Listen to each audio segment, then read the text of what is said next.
Hi everybody. Tonight, I would like to take you on a long and winding journey, one that stretches across the ancient steppes, beneath vast skies painted in soft hues of dawn and dusk, where the winds whisper secrets that have long been swallowed by the sands of time. This is the story of Genghis Khan, not the fierce conqueror the world knows, but the man behind the legends, whose untold moments and silent decisions shaped an empire and echoed far beyond his lifetime. This is a story not about battles and blood, nor about strategies or empires carved by the sword. Rather, it is a story of hidden choices, silent friendships, forgotten love, and the quiet fears that even the mightiest of men once held close in the dark of night. It is a story of Genghis Khan's unseen side, the side that history never dared to tell. Over 22 nights, I will share with you these whispered truths in a calm and steady rhythm, gently unfolding the veils that once cloaked his soul. So, if you are ready, make yourself comfortable and let the quiet voice of the past lead you into a story unlike any you've heard before. Part 1 begins on a soft, silent morning, beneath the pale mists that clung gently to the sleeping hills of the Onon River. The wind that brushed the plains carried the scent of damp earth and the song of distant birds awakening with the sun. On this morning, a young boy, Temujin, stood alone by the edge of the water, his feet bare upon the soft mud, watching the slow ripple of the river as it flowed, silent and endless.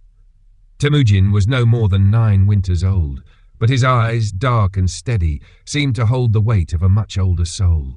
His hair, long and tangled, fell over his thin shoulders, and his tunic, made of rough, worn cloth, hung loosely against his slender frame. Around him, the world stirred in soft murmurs. The low groan of the earth, the rustle of grass, and the gentle lapping of water against stone.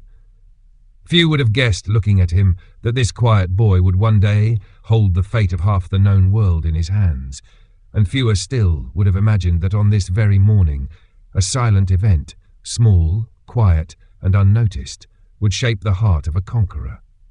As the boy knelt by the river's edge, his fingers tracing idle circles in the water, a shadow flickered at the corner of his vision. He turned his head slowly, unstartled, for life on the steppe had taught him never to show fear. There, by the curve of the riverbank, stood an old man. His back was slightly bent with age, and his face bore the gentle lines of many seasons past. His eyes, soft yet sharp, held a strange glimmer, like morning frost catching the sun. The old man said nothing at first. He only watched Temujin, standing quietly with a wooden staff in hand. The silence stretched between them, not tense, not expectant, but peaceful, like the soft hush before a song begins. Finally the man spoke, his voice like the low hum of wind through autumn leaves. "You listen well to the river," he said. Temujin tilted his head, curiosity flickering in his gaze. "It speaks," the boy replied softly. "I just don't know what it says." A faint smile touched the old man's lips. He stepped forward, his steps slow and measured, as though mindful of the earth beneath his feet. "The river speaks to those who listen with patience. Most hear only noise, but you," he paused, studying the boy, "you wait for its words." Temujin lowered his eyes to the water again. "Will it ever speak to me?"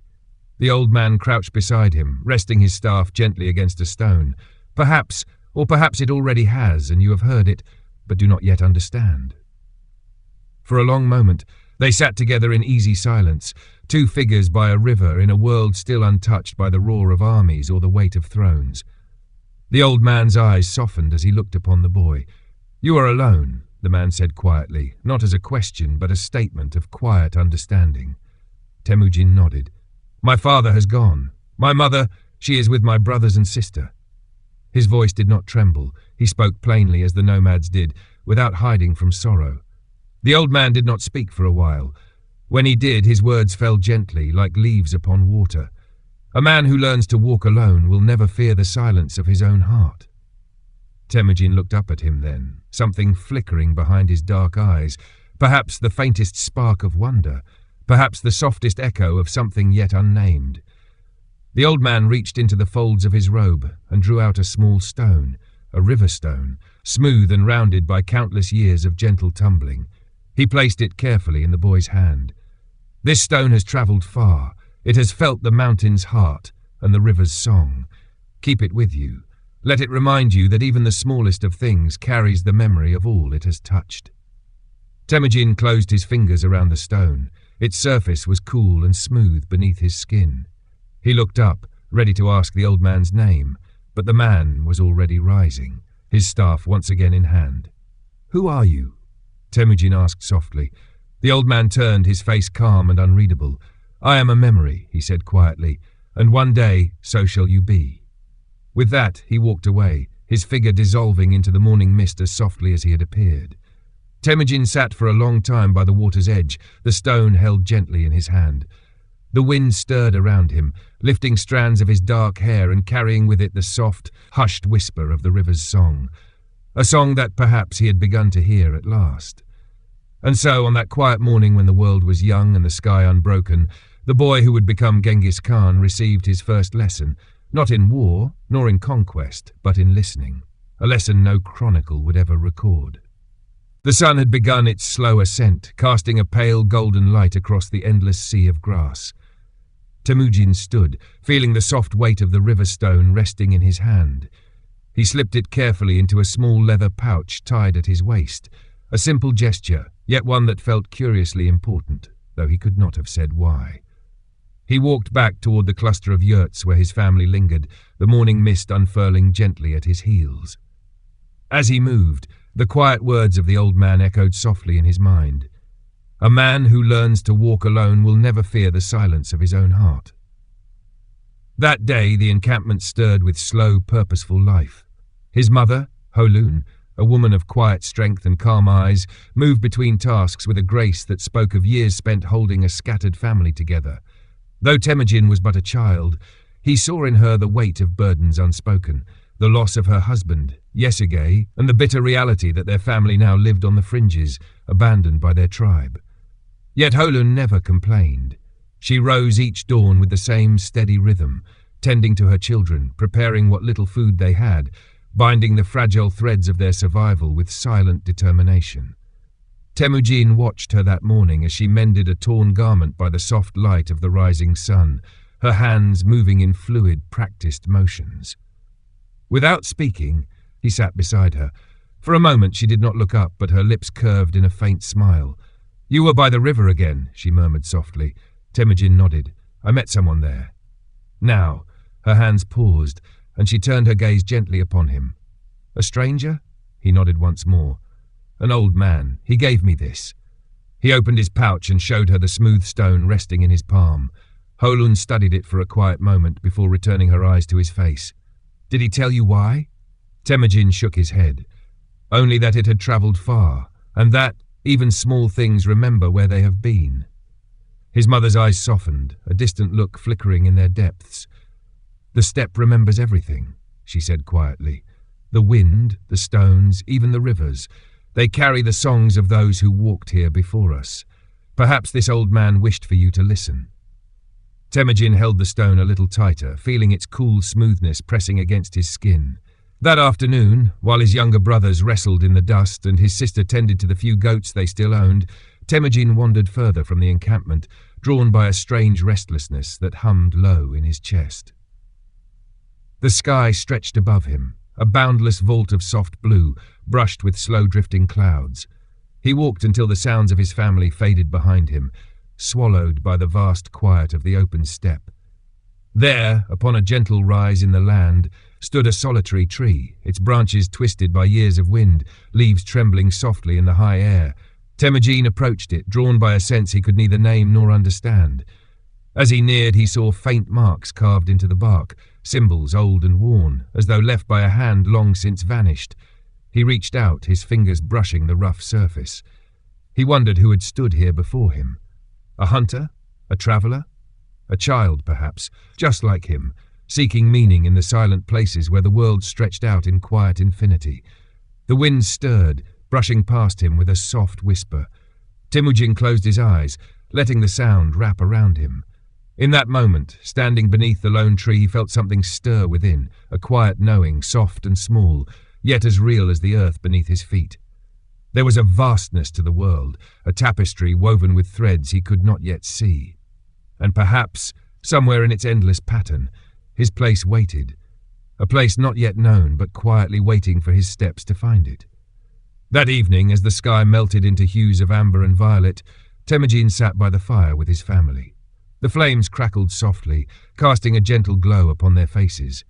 His brothers argued over a piece of dried meat. His sister hummed a soft tune as she combed her hair, and Holun watched them all with her quiet, steady gaze. Temujin listened, not to their voices, but to the soft murmur beneath it all, the crackle of fire, the whisper of wind, the distant hoot of a night bird awakening in the darkening sky. The world spoke in countless voices, and that night he listened. Before he drifted to sleep, wrapped in a thin blanket beneath the silent stars, he took the stone from his pouch once more. Holding it close to his heart, he whispered softly, not a prayer, nor a wish, but simply the first words of a boy learning to speak with the world. I will remember. And as sleep took him, the wind stirred gently around him, carrying his quiet vow into the night. So began the secret shaping of a heart destined for greatness, not with the clash of swords or the roar of armies, but with the soft, silent understanding of a boy who learned first to listen, before he ever learned to lead. The days that followed passed in a quiet, rhythmic manner, as life on the steppe often did. The sun would rise, casting its soft golden light upon the open plains, and the wind would stir gently through the tall grasses, whispering ancient songs only the land seemed to understand. Temujin rose with the dawn, as he always had, but now his footsteps carried a slight change, a thoughtful slowness, a sense of quiet watchfulness. The river stone remained with him, tied securely in the leather pouch at his waist, its presence a soft reminder of the morning by the river and the old man's words. He began to notice things he had never truly seen before. The way the birds circled in the sky before rain, the delicate patterns the wind traced upon the grass, the sound of distant hoofbeats long before they reached the horizon. Even the soft shift in his mother's expression when worry brushed her heart, though she never spoke of it aloud. One evening, as twilight softened the edges of the world, Temujin sat beside his younger brother, Kasar. The two boys stared into the quiet embers of a fading fire. The world hushed around them. Kasar, younger by 2 years, looked at Temujin with wide eyes that held both curiosity and a lingering shadow of fear. "Do you think they'll come back?" Kasar whispered. Temujin turned his gaze slowly toward his brother. "Who?" Kasar hesitated, lowering his voice further. "The Taichiud. Father said they hated us, and now that he is gone." The name settled heavily between them. The Taichiud, the tribe of warriors who had once ridden beside their father Yesugei, only to betray him after his death. They had left Holun and her children abandoned, stripped of honor and protection, casting them into the harsh uncertainty of the open steppe. Temujin let the quiet stretch between them for a moment longer before speaking. "I don't know if they'll come back, but I know this. We'll be ready if they do." Kasar looked at him, his young face etched with the shadows of unspoken fears. "How can we be ready? There's just us, and we're so few." Temujin turned his eyes back to the embers, watching them glow softly against the deepening dark. "We may be few, but even the smallest fire can burn a forest if it finds the right wind." Kasar fell silent, staring at his brother as though seeing him for the first time. There was something quiet in Temujin's voice, not boastful, not fierce, but certain, like the steady beat of a drum far in the distance. That night, sleep came slowly to Temujin. He lay beneath the silent stars, the soft rise and fall of his family's breathing surrounding him like a fragile shield. The weight of the river stone rested against his chest beneath his thin tunic. He thought of the Taichiud, of their sharp spears and harder hearts.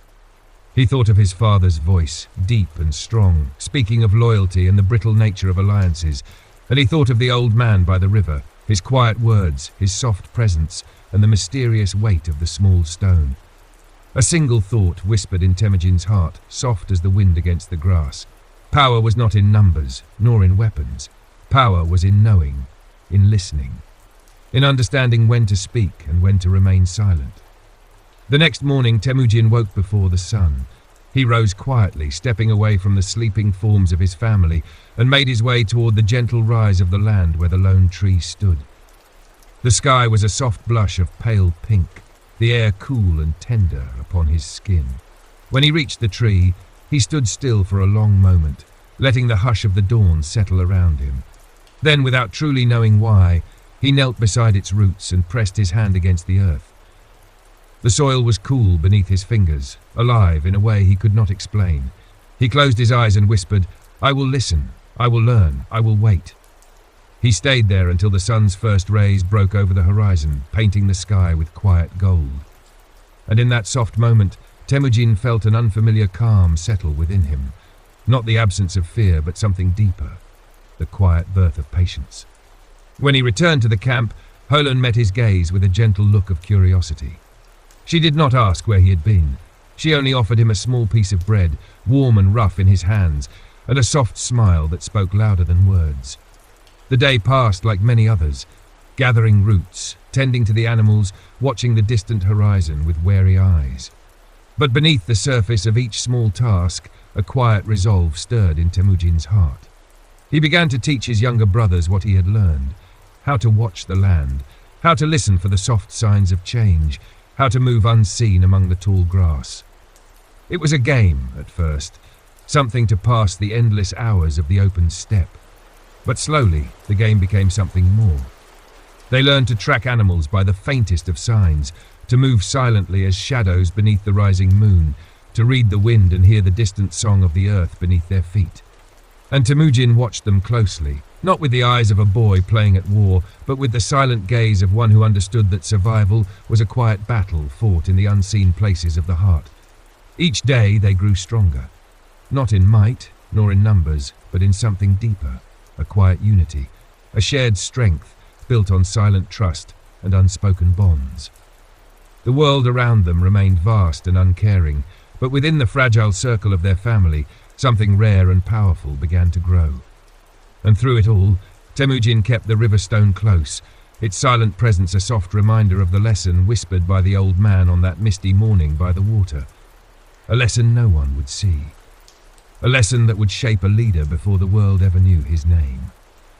The long summer days unfurled over the plains, warm winds stirring the sea of green and gold grasses beneath a wide, unwavering sky. Life on the steppe moved with its timeless rhythm, the slow passage of clouds, the distant hum of unseen herds, the quiet murmur of rivers winding their patient course through the open land. Temujin woke each morning with the first breath of dawn rising before the sky had shed its veil of pale grey. By habit now, he would walk alone to the solitary tree on the rise, the place that had become his silent refuge. He would stand beneath its twisting branches, place his hand upon the rough bark, and close his eyes, listening. Sometimes there was only the hush of the wind. Sometimes he felt the soft echo of his own heartbeat pressing against the silence. And sometimes, when the morning lay perfectly still, he thought he heard something more. Not a voice, nor a song, nor even a whisper, but a knowing, a quiet, deep sense that the earth itself breathed with him, that its silent memory stretched far beyond the touch of men, cradling all who walked upon it. One such morning, as he stood beneath the tree's shade, Temujin noticed a small shape at the edge of the rise, a young hare, its soft grey fur blending with the misty dawn. The creature's ears flicked as it nibbled cautiously at a patch of grass. Temujin remained perfectly still, watching. The hare glanced toward him, its dark eyes wide and alert, but it did not flee. Instead, it continued its quiet grazing, the trust of small things resting in the boy's unmoving silence. He knelt slowly, careful not to disturb the fragile calm between them. He watched the hare for a long time until the wind shifted, carrying a soft sound from the distance, the faint, rhythmic beat of hoofbeats upon soft earth. Temujin's eyes sharpened. The sound was too distant for any of his family to hear yet, but his ears caught it, a quiet tremor against the fabric of the morning. He turned his head slightly, listening with his whole body. The hoofbeats were slow, deliberate, a single rider. Without startling the hare, Temujin rose, moving quietly back toward the cluster of yurts where his family slept. His steps were soft, the soles of his feet whispering against the grass. When he reached the camp, he placed a hand gently on his mother's shoulder. Holun stirred, her eyes opening with practiced calm. She sat up, her gaze sharp, though her face remained composed.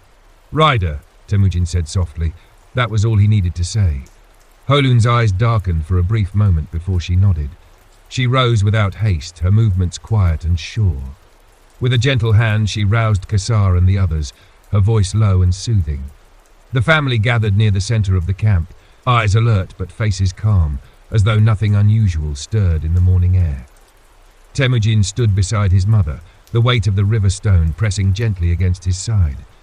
Soon, the rider appeared at the crest of a distant hill, a lone figure upon a dark horse, moving with the unhurried pace of one who wished to be seen. He wore a simple tunic of rough leather, his long hair braided in the fashion of the steppe tribes. As he neared, Temujin noted the subtle signs, the horse's well-fed frame, the iron ring at the man's wrist, the slight bulge beneath his cloak where a weapon likely rested. This was no wandering hunter. The rider dismounted a short distance from the family and approached on foot, hands visible, palms open in the traditional gesture of peace. His eyes lingered on Holun before shifting briefly to Temujin. "I seek the widow of Yesugei," the man said, his voice calm but edged with something quiet and sharp. Holun inclined her head slightly. "I am she." The man gave a faint nod. "My lord of the Taichiud sends his regards and his warnings."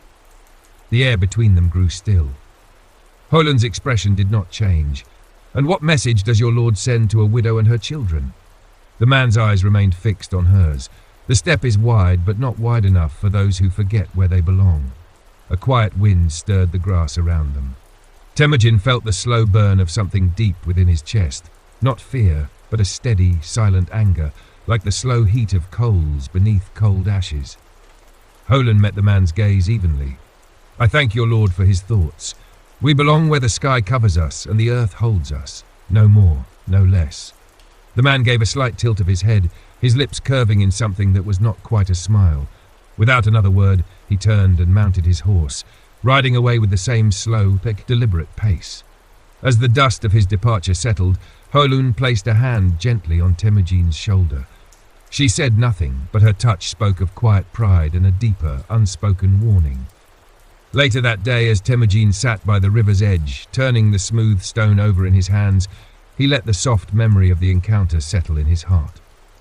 There would be more men like the rider, men who believed the world was theirs to command with threats and sharp glances. Men who saw weakness where they did not understand quiet strength. But Temujin had begun to learn.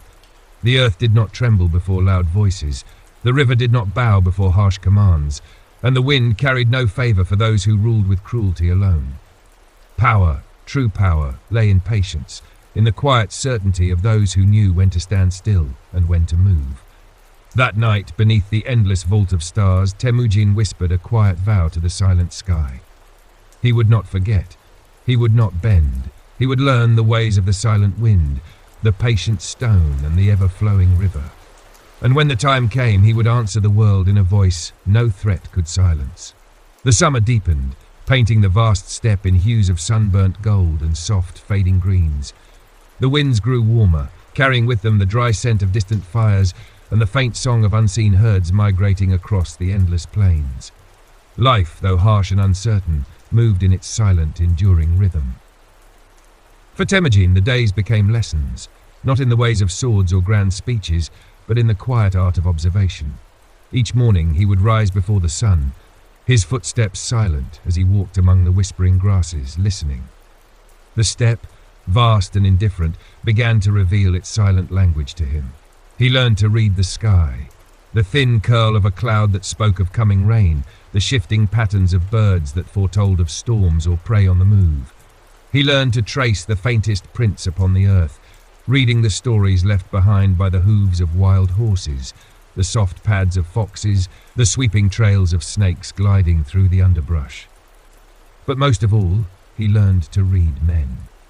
His younger brothers, though playful and prone to quarrels, moved with a new kind of grace under his quiet watch. Temujin taught them how to listen, to the land, to each other, and most importantly to themselves. With each passing day they grew less like scattered children and more like a single hand, strong in its unity. One afternoon, as the sun hovered low on the horizon and the shadows stretched long across the grass, Temujin took Kassar and his other brothers into a shallow valley near their camp. The land there was soft, hidden from view, a place where the tall grass grew thick and wild. He crouched low, his hand brushing the earth. "What do you see?" he asked quietly, his voice barely louder than the wind. Kassar frowned, scanning the ground. "Grass," he said after a moment. Temujin gave a soft nod. "Look closer." The boys knelt beside him, their young faces drawn with curiosity and confusion. At first there seemed to be nothing, only the swaying grass and the soft hum of the wind. But then Kassar's eyes narrowed. "There," he whispered. A faint line, almost invisible, curved gently through the grass, a subtle path where the blades had been pressed aside, bending but not broken. "A trail," Kassar murmured. Temujin's eyes met his brother's with quiet pride. "A man passed here," he said softly. "Not long ago. His steps were light. He moved carefully." The younger boys stared at him in wonder. "But how do you know?" Kassar asked. Temujin traced the faint depression with his fingers. "The grass bends slowly beneath a careful foot. See how it curves, not crushed? He moved like a hunter or a scout. And look here," he pointed to a broken twig, its edge damp with sap. "This happened only hours ago." Kassar sat back on his heels, eyes wide. Why would someone be here? Temujin's gaze drifted across the horizon, his expression calm but sharp. To watch us, or perhaps to test the land. A quiet unease settled among the boys. "Should we tell Mother?" one of the younger brothers whispered. Temujin shook his head gently. "Not yet. We will watch first." And so they did. For the next days, Temujin led his brothers in silent watches at dawn and dusk. They learned to move like shadows among the tall grass, to blend with the land, to listen for the faintest crack of a branch or the softest shift of wind against disturbed leaves. What began as a quiet game turned swiftly into something more, a silent dance between the watchers and the watched. Once, Temujin glimpsed a shadow upon a distant ridge, a lone figure, unmoving, almost part of the land itself. The man stood only for a heartbeat before vanishing into the fold of the hills. Temujin did not chase him. He did not send his brothers after him. He only watched and learned. And with each silent encounter, a quiet truth settled deeper within him. There were those who ruled by fear and force, men who shouted commands and lashed out with swords. And there were others, hidden in the quiet spaces of the world, who ruled by knowing, by patience, by the silent strength of those who understood the deeper rhythms of life. Temujin chose the latter. One evening, as the sky turned a soft violet and the stars began their slow ascent, Temujin sat beside his mother outside their yurt. The fire crackled gently between them, its warmth casting soft shadows upon their faces. Holun watched him for a long moment before speaking. "You have been watching the land." Temujin nodded, saying nothing. She reached over, placing her hand gently atop his. "Your father once said, 'The steppe belongs not to those who conquer it, but to those who understand it.'" Temujin turned his eyes toward her, the soft glow of the fire reflecting in their depths. "And those who listen?" he asked quietly. A slow smile touched Holun's lips. "Those who listen will never be caught unaware." They sat together in companionable silence, the soft wind weaving its quiet song through the night air.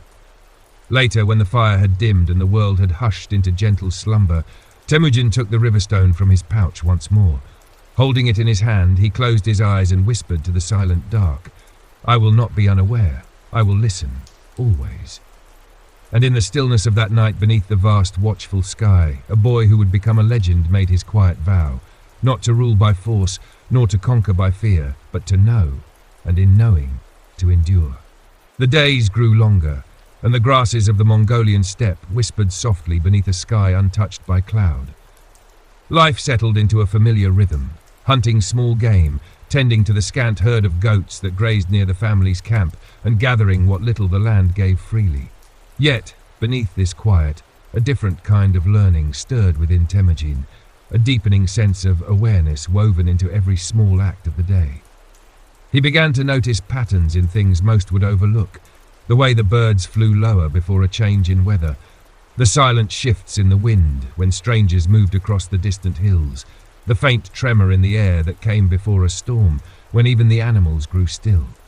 These quiet signs spoke to him, as if the land itself was teaching him in a language of soft whispers and subtle gestures.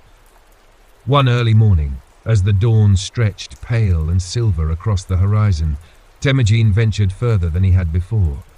The mist clung low to the ground, softening the world into a quiet dream. He moved alone, his steps silent as the wind. He carried no weapon, only the small river stone tied at his waist, a constant companion and silent teacher. He walked until he reached a place where the land dipped gently into a shallow valley, a hidden hollow where tall grasses swayed like soft waves. There, nestled against a small cluster of rocks, was something unexpected, a figure, lying motionless upon the ground. Temujin approached with careful steps, each movement as slow and deliberate as a falling leaf. As he drew closer, the shape became clearer. It was a man, clad in rough leathers, his face pale against the dark earth. His eyes were closed, his breath shallow. Across his side ran a wound, jagged and dark, the edges crusted with dried blood. Temujin crouched beside him, his heart steady, his gaze calm. The man was young, not much older than a full-grown boy, and bore the markings of no tribe Temujin recognized. He reached out, gently placing his hand upon the man's shoulder. At the soft touch, the man stirred weakly, his eyes fluttering open. They were dark eyes, sharp beneath the veil of pain, filled with a wary, animal-like awareness. For a long moment they stared at each other in silence. The wind stirred softly around them, carrying the faint hum of the morning's quiet. "I will not harm you," Temujin said softly. The man's lips moved, his voice a faint rasp. "Why? Help me." Temujin met his gaze with steady eyes. "Because you are alive." He pulled a leather water pouch from his side, lifting it carefully to the man's lips. The stranger drank in small, shallow sips, his breath easing as the cool water touched his tongue. When the man spoke again, his voice was a thread of sound, thin and worn. "They left me, for dead." Temujin's brow furrowed slightly. "Who?" The man closed his eyes briefly, his voice soft with bitter memory. "My own tribe. I was nothing to them, a tool cast aside when broken." Temujin sat back on his heels, letting the words settle. He understood more than the man could have known. In that soft confession there echoed a truth Temujin knew well, the cruel indifference of men who valued power over loyalty, numbers over hearts. He tended the man's wound as best he could, with strips of cloth torn from his own tunic, binding it gently but firmly. The stranger bore the pain in silence, his face pale but his eyes sharp with a quiet fire. By the time the sun rose higher, painting the land in soft hues of gold, the man was able to sit with Temujin's help. "My name is Arslan," the stranger said quietly, "of the Jadaran clan." Temujin nodded. "I am Temujin, of no clan now." Arslan gave a faint, bitter smile. "Then perhaps we are both castaways." They sat together in the soft quiet, two boys bound not by blood nor tribe, but by the silent thread of shared understanding. Over the next days, Temujin returned to the hollow with food and water. He said little, letting the soft acts of care speak in ways words never could. Arslan, though wary at first, began to meet his quiet gestures with a flicker of trust. One evening, as the sun melted into soft crimson beyond the hills, Arslan spoke again, his voice low and even. "Why do you help a stranger? You gain nothing." Temujin stirred the small fire they had built between them. The flames crackled softly, their glow casting gentle shadows upon their faces. "Because a man is more than what others call him," Temujin said simply. "A man is what he chooses to be when no one watches." Arslan studied him for a long moment before nodding once, a slow, thoughtful gesture. In the quiet days that followed, a fragile friendship grew between them, not loud nor filled with the boasts of boys, but woven in the soft threads of shared silences, quiet glances, and the simple, unspoken bond of those who had both been left behind. Temujin learned from Arslan the ways of other tribes, their customs, their rivalries, their silent wars fought in whispers rather than open battle. Arslan spoke of betrayals masked as alliances, of leaders who smiled with their lips but dealt with knives behind their backs. Temujin listened with the same quiet patience he gave to the wind and the river. He learned not just of men, but of the fragile, shifting nature of loyalty.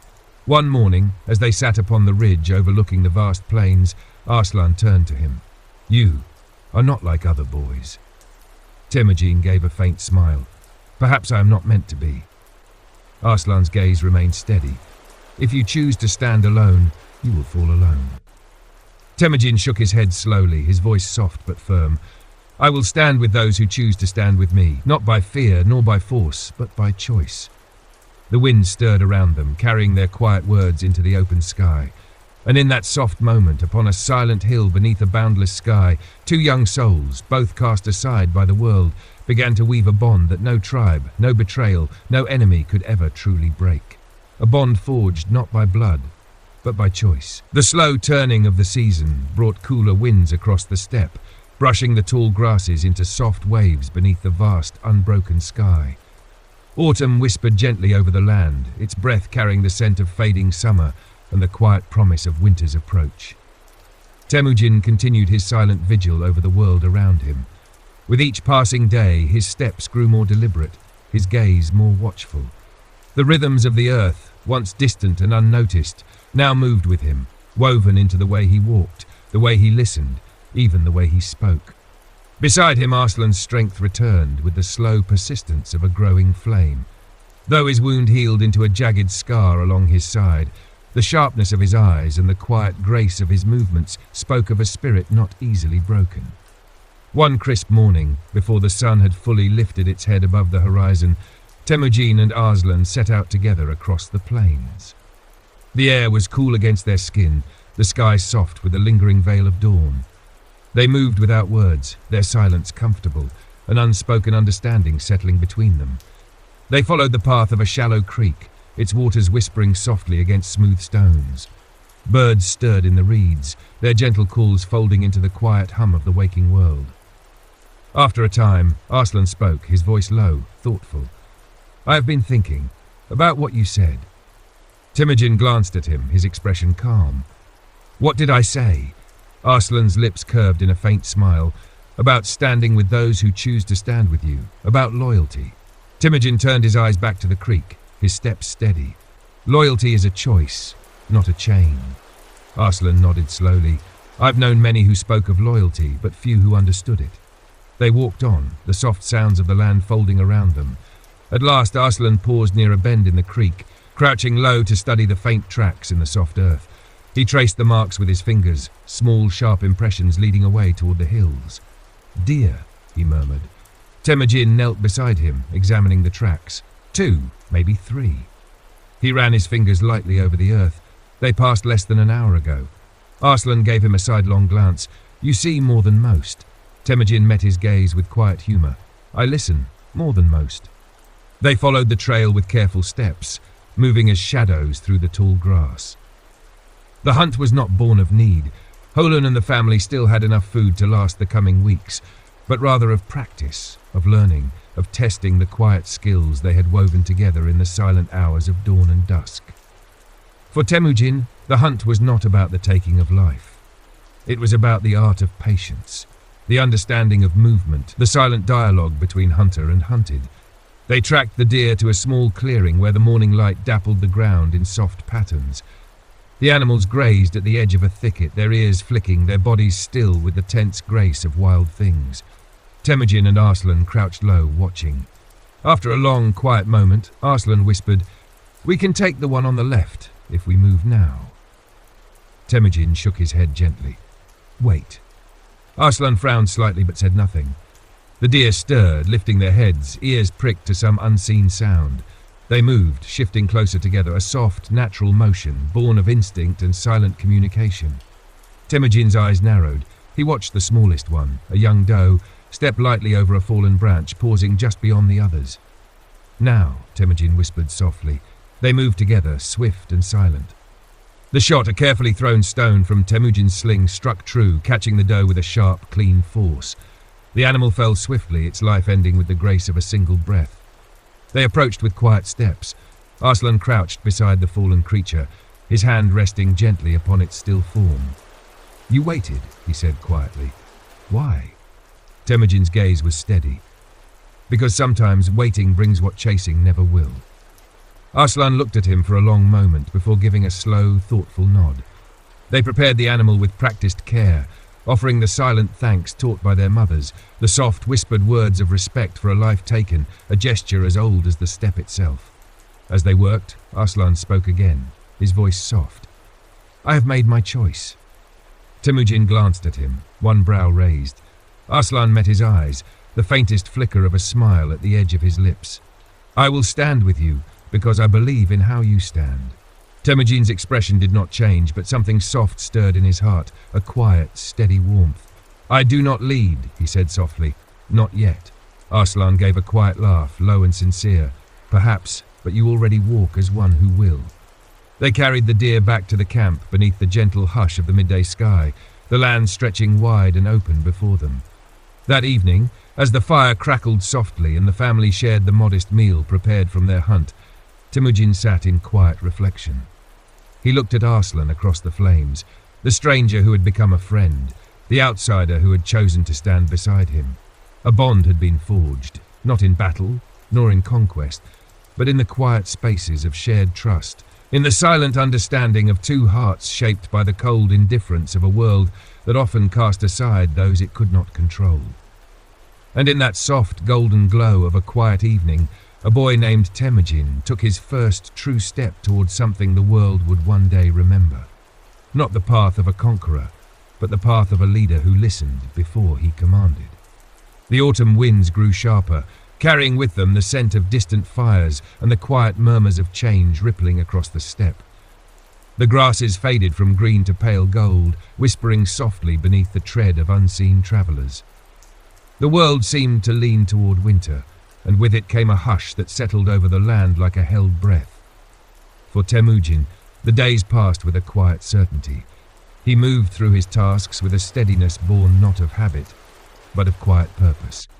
Gathering firewood, tending to the animals, sharpening crude tools, all were done with the same measured care, as though each small act prepared him for something beyond the horizon. Arslan remained close by, his place among Temujin's family accepted not by formal word, but by the silent ease with which he moved among them. Even Holun, a woman known for her quiet caution, had come to look upon him with a gentle approval, seeing in him not a threat, but a fellow traveller on the uncertain road life had set before them. One late afternoon, as the sun dipped low and painted the plains in soft amber, Temujin and Arslan sat together by the riverbank. The water flowed gently beside them, its song a soft murmur beneath the hush of the wind. Arslan skipped a flat stone across the surface, watching it bounce once, twice, before sinking beneath the ripples. He turned his gaze toward Temujin, his voice thoughtful. "Do you ever wonder what's beyond all this?" Temujin looked out over the wide open plains, his eyes calm. The world or the steppe? Arslan gave a quiet laugh. Both. Temujin's gaze remained steady on the horizon. "I wonder if there is any place where a man is judged not by the tribe he was born into, but by the choices he makes." Arslan leaned back on his elbows, staring up at the soft expanse of sky. "Do you think such a place exists?" A faint smile touched Temujin's lips. "If it does not, then perhaps we will make it." The words fell softly between them, sinking into the quiet hum of the earth like seeds upon fertile ground. As the weeks passed, more travellers crossed the edge of their world. Merchants, hunters, and once a wandering shaman with eyes as sharp as the winter winds. Each brought whispers of unrest among the tribes. The Taichi had moved restlessly to the west, their warriors gathering in quiet clusters. The Merkits stirred in the north, their old grudges kindling embers of conflict. Even the powerful Kerite, long considered distant rulers of the southern steppes, began shifting their alliances like pieces upon a board only they could see. Temujin listened to these whispers, storing them like water in a deep well. He asked few questions, yet heard much. He learned the names of chieftains and their rivalries, the bitter feuds born of broken marriages and stolen herds, the quiet promises traded beneath the veil of false treaties. One evening, as the soft hush of twilight fell upon their small camp, Holun called Temujin to her side. They sat together by the fading embers of a cooking fire, the smoke curling gently into the cool air. "You have been watching the land," she said softly, her eyes reflecting the soft glow of the coals. Temujin nodded, his hands resting upon his knees. Holun's gaze was steady. "And you have been watching men." Again, Temujin nodded. Holun reached out, placing a hand gently atop his. Her touch was light, yet carried the weight of all the years she had walked this harsh land. A leader is not made by the sword alone, nor by the bow, nor even by the words he speaks. Temujin looked at her, his expression calm but attentive. "Then how is he made?" Holun gave a soft smile. "By the hearts he gathers, and by the weight he is willing to bear." They sat in silence for a long moment, the fire casting soft shadows around them. "I am no leader," Temujin said quietly. Hoyland gave a gentle laugh, low and warm. Not yet, but the wind does not ask the grass where to blow. It simply moves, and the grass follows. Her words settled into his heart with a quiet depth, weaving into the fabric of his thoughts like a thread drawn by unseen hands. The following morning, Temujin rose before the sun, as was his way. He walked alone toward the lone tree upon the rise, the familiar place where the wind met him in silent companionship.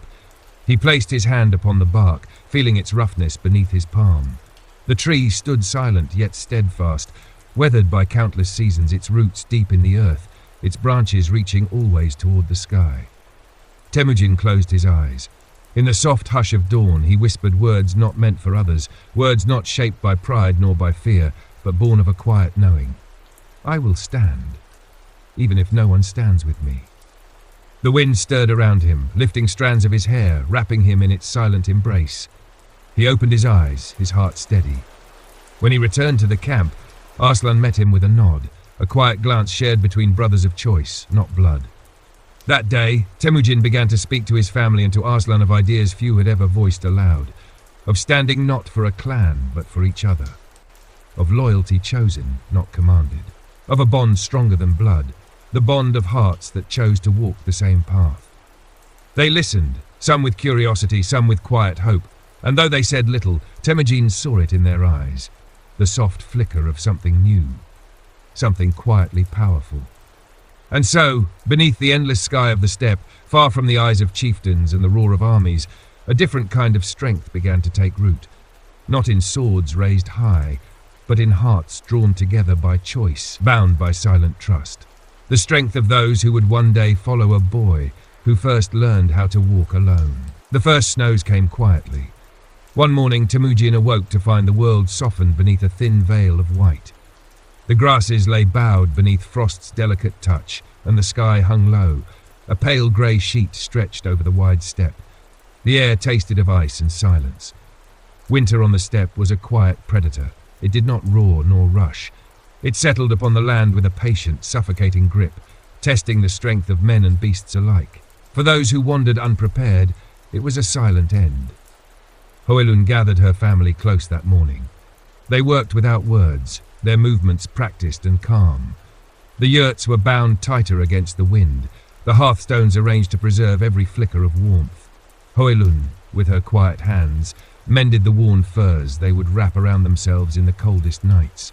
Temujin moved among them with a steady presence, his eyes watchful. Though still a boy, there was something in his bearing that drew even his younger brothers into silent focus. They followed his lead, their laughter quieter, their work more deliberate. Arslan remained by Temujin's side. Though a guest in their camp, he worked as one of them, his hands skilled and sure. His wound, now a pale scar, no longer slowed him. In the soft, shared glances between him and Temujin, there grew an understanding that needed no words. One evening, as the sky faded into the soft hush of falling snow, Temujin stood watch at the edge of the camp. The world lay wrapped in white silence. The soft fall of snow muffled every sound, casting even the smallest movement into a dreamlike quiet. He felt Arslan approach before he saw him. "They'll come before the winter deepens," Arslan said quietly, his breath curling in faint clouds upon the frozen air. Temujin did not look away from the horizon. "The Taichiud?" Arslan gave a slow nod. "They've always been cowards in the heart. Winter starves the weak, but makes the bold desperate." Temujin let the words settle into the soft hush of snow. "They will think us weaker still," Arslan continued. "A woman, her children, a stranger, they will come to take what they believe is theirs by right." Temujin's eyes narrowed slightly, his voice calm, "And they will find what they do not expect." Arslan gave a soft, dry chuckle. "You have a curious way of thinking, Temujin." Temujin finally turned to meet his friend's gaze. "Because I see beyond the fear of today." Arslan studied him for a long moment before giving a quiet nod. They prepared in the days that followed, not with grand weapons nor heavy defenses, but with quiet understanding and careful planning. Temujin taught his brothers how to move without sound across the snow, how to leave no tracks, how to read the slightest shift in the wind that spoke of approaching footsteps. They learned to listen, not just with their ears, but with their whole bodies, to feel the weight of the air, the soft rhythm of a land that spoke in whispers. Arslan showed them how to set simple snares, how to craft sharp points from bone and stone, how to move together as one silent thread in the fabric of the land. By day, they remained the simple family the Taichiud believed them to be, a poor woman and her children surviving the harshness of the steppe. But by night, they moved through the snow like shadows, weaving a silent net of readiness around their small camp. On the sixth night of the first snow, the wind shifted. Temujin felt it before any sound reached his ears, a strange stillness in the air, a quiet too deep, as though the earth itself held its breath. He moved without a word, waking Arslan with a touch, then his brothers. They dressed in silence, their movements smooth and measured. Holen met his eyes as she bound a fur cloak around her shoulders. She said nothing, but her quiet nod spoke all that needed saying. They waited in the hush of their camp, hidden among the shadows cast by their small yurts. The fire burned low, its glow a soft ember in the white dark. Then they came. Dark shapes moved upon the horizon, silent, mounted figures slipping through the snow like wolves on the hunt. 6 of them, no more. The Taichiud had sent only a small band, confident in their belief that fear would win the night before steel ever left its sheath. Temujin watched them draw near, his heart steady, his breath slow. He felt no rush of anger, no spike of fear, only a calm, deep certainty. When the riders dismounted, moving toward the yurts with soft, predatory steps, Temujin gave a quiet signal. From the shadows, Arslan and the boys moved as one. They struck not with loud cries or wild fury, but with precise, silent force. Stones from slings whistled softly through the air, finding their marks with quiet efficiency. 2 of the riders fell before they even saw where the attacks had come from. The remaining 4 froze, surprise breaking the silent arrogance with which they had approached. Temujin stepped forward from the shadows, his eyes calm, his stance open. "You came for cowards," he said softly. "You found men." The riders hesitated. In that breath of hesitation, Temujin moved. Arslan swept low, driving one to the ground with a quiet, brutal force. The boys closed in with sharpened staves and hunting knives. No battle cries, no shouts, only the soft, cold sound of resolve meeting flesh. When the last rider turned to flee, Temujin did not follow. He only watched, his gaze steady as the man vanished into the white dark. The snow settled once more into silence. They stood together in the hush of the falling night. Temujin, Arslan, Holen, and the boys, not as a family of survivors, but as something stronger. A circle unbroken by fear, bound by choice. The fallen men were left where they lay, their weapons untouched. The message would carry itself. That night, as Temujin sat beside the fading fire, the river stone resting in his hand, he whispered softly to the quiet dark, "We are no one's prey." And the wind, soft and low, seemed to carry his words into the heart of the sleeping steppe. In the year of a harsh winter, when the winds of the Mongol steppe sliced like cold knives across the barren expanse, a silent gathering of elders took place beneath the low-bent canvas of a jer near the Onon River. Within the soft glow of flickering firelight, the elders sat in quiet council, their eyes deep pools reflecting embers and shadows. None among them spoke of conquest or the thunder of hooves on distant fields. Their gathering was for a different matter, a secret matter, that wove through the unseen veins of their people's legacy. It was said that before Temujin became Genghis Khan, before the world knew his name, a prophecy had been whispered by a dying shaman whose words were forbidden to be spoken aloud.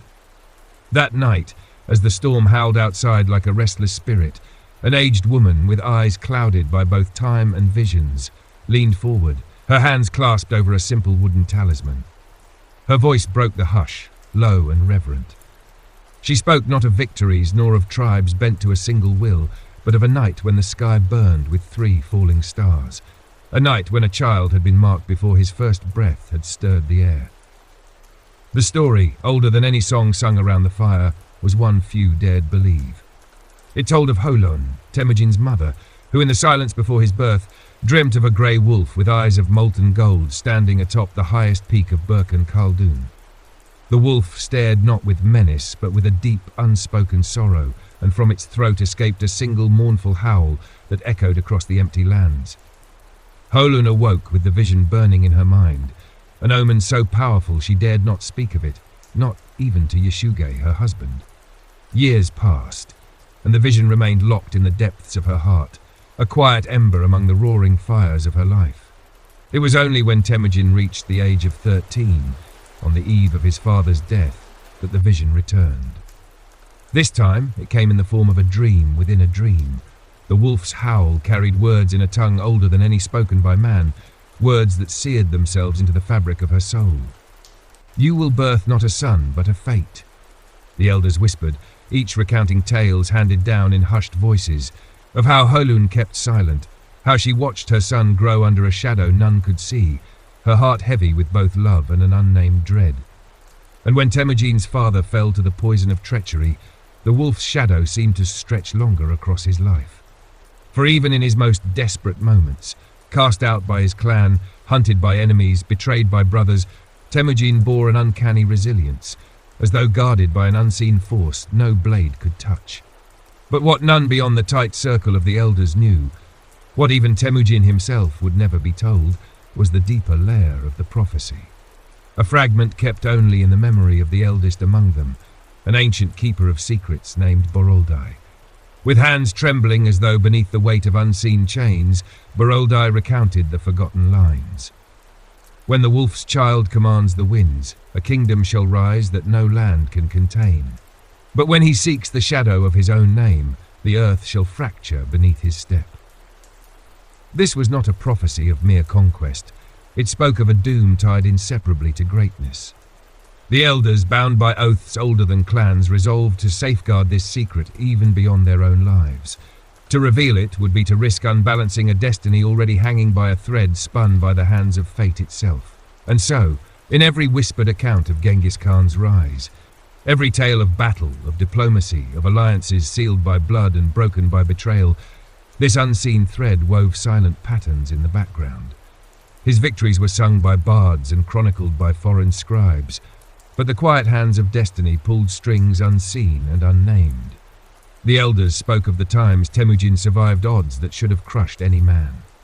The time when he escaped the shackles of the Taichiud clan, wrists raw and bloody, only to disappear into the mist like a shadow. The battle where an enemy's arrow, fired from mere paces away, bent in mid-air as though swayed by an invisible breath of wind. These were not the embellishments of drunken storytellers by the fire, they claimed, but moments recorded in the memory of men too solemn for fables. They believed the wolf's shadow walked beside him, a protector and a curse. What did this mean for the man who would become Genghis Khan? Did he know, in the quiet hours before dawn, when sleep dared not touch his restless mind, that something beyond mortal hands guided his path?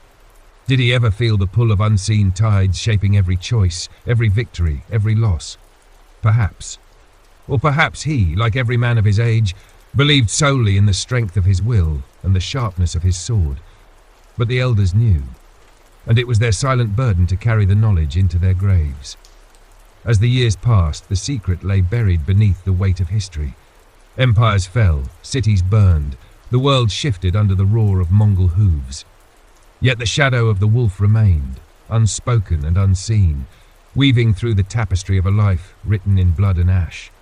And in the quiet corners of the world, where the embers of ancient fires still glowed, the story of the child of the wolf lingered, a whisper against the howling wind. That night, as the storm outside faded into a hush, the elders sat a while longer, each lost in their own silent thoughts. The flames danced their slow, hypnotic dance, casting long shadows that stretched and swayed with the heartbeat of the fire. And in that timeless space between stories and sleep, they understood a truth deeper than any spoken word. Some legacies are not born of the sword, nor sealed in the ink of history. Some are whispered in the silence of the soul and remain forever untold. On a spring dawn that broke soft and colourless over the great Khenti mountains, Temujin rode alone along the mist-veiled banks of the Onon River. The world around him stirred with the first faint rustlings of life, dew-laden grass, distant calls of cranes rising from their nests, and the whisper of water over polished stones. Yet within him, a strange quiet held dominion. Years had hardened him, chiselled away the soft edges of the boy who once clung to his mother's embrace beneath the looming shadows of betrayal and hunger. Now, in the prime of his manhood, his name stirred the winds across the steppe. Warriors rode to his banner, Old enemies now bent the knee, and the tribes, fractured and bloodied by endless feud, began to gather as one beneath his silent gaze. Yet as his horse's hooves pressed softly against the damp earth, Temujin's mind returned, unbidden, to a memory locked away like a stone at the heart of a river. It was a memory not of battle nor of brotherhood, but of a single night, years past, when he had wandered deep into the woods alone, far from the safety of his mother's hearth. He had been a boy then, perhaps no older than 10, driven by a restless spirit that even hunger could not still. The forest had lain silent and strange beneath the pale gaze of a half-moon, and it was there, where the birches grew close and the ground softened with moss, that he had seen the wolf. It was not the feral, snarling beast of men's hunting tales, nor the shadowed threat mothers spoke of when warning children to stay close. This wolf had stood calm upon a rise of stone, its silver-grey fur shimmering faintly beneath the moonlight. Its eyes, reflecting something both fierce and impossibly ancient, had met his own. They had stared at each other for what felt like the slow unfolding of seasons, and then, without sound or snarl, the wolf had turned and vanished into the thickets, leaving behind a lingering sense of what? A calling? A challenge? A quiet promise? Temujin had never spoken of it. Not to Hoylan, not to his brothers. But the image remained, a silent echo within him that no passage of time could erode. Now, as a man grown and leader of men, he found that silent memory resurfacing with curious persistence. He wondered if the wolf had been a mere trick of a child's imagination, or something far more profound, a glimpse into a fate he had yet to understand. As his horse climbed a low rise, the land spread wide before him, rolling like a sea of waking green.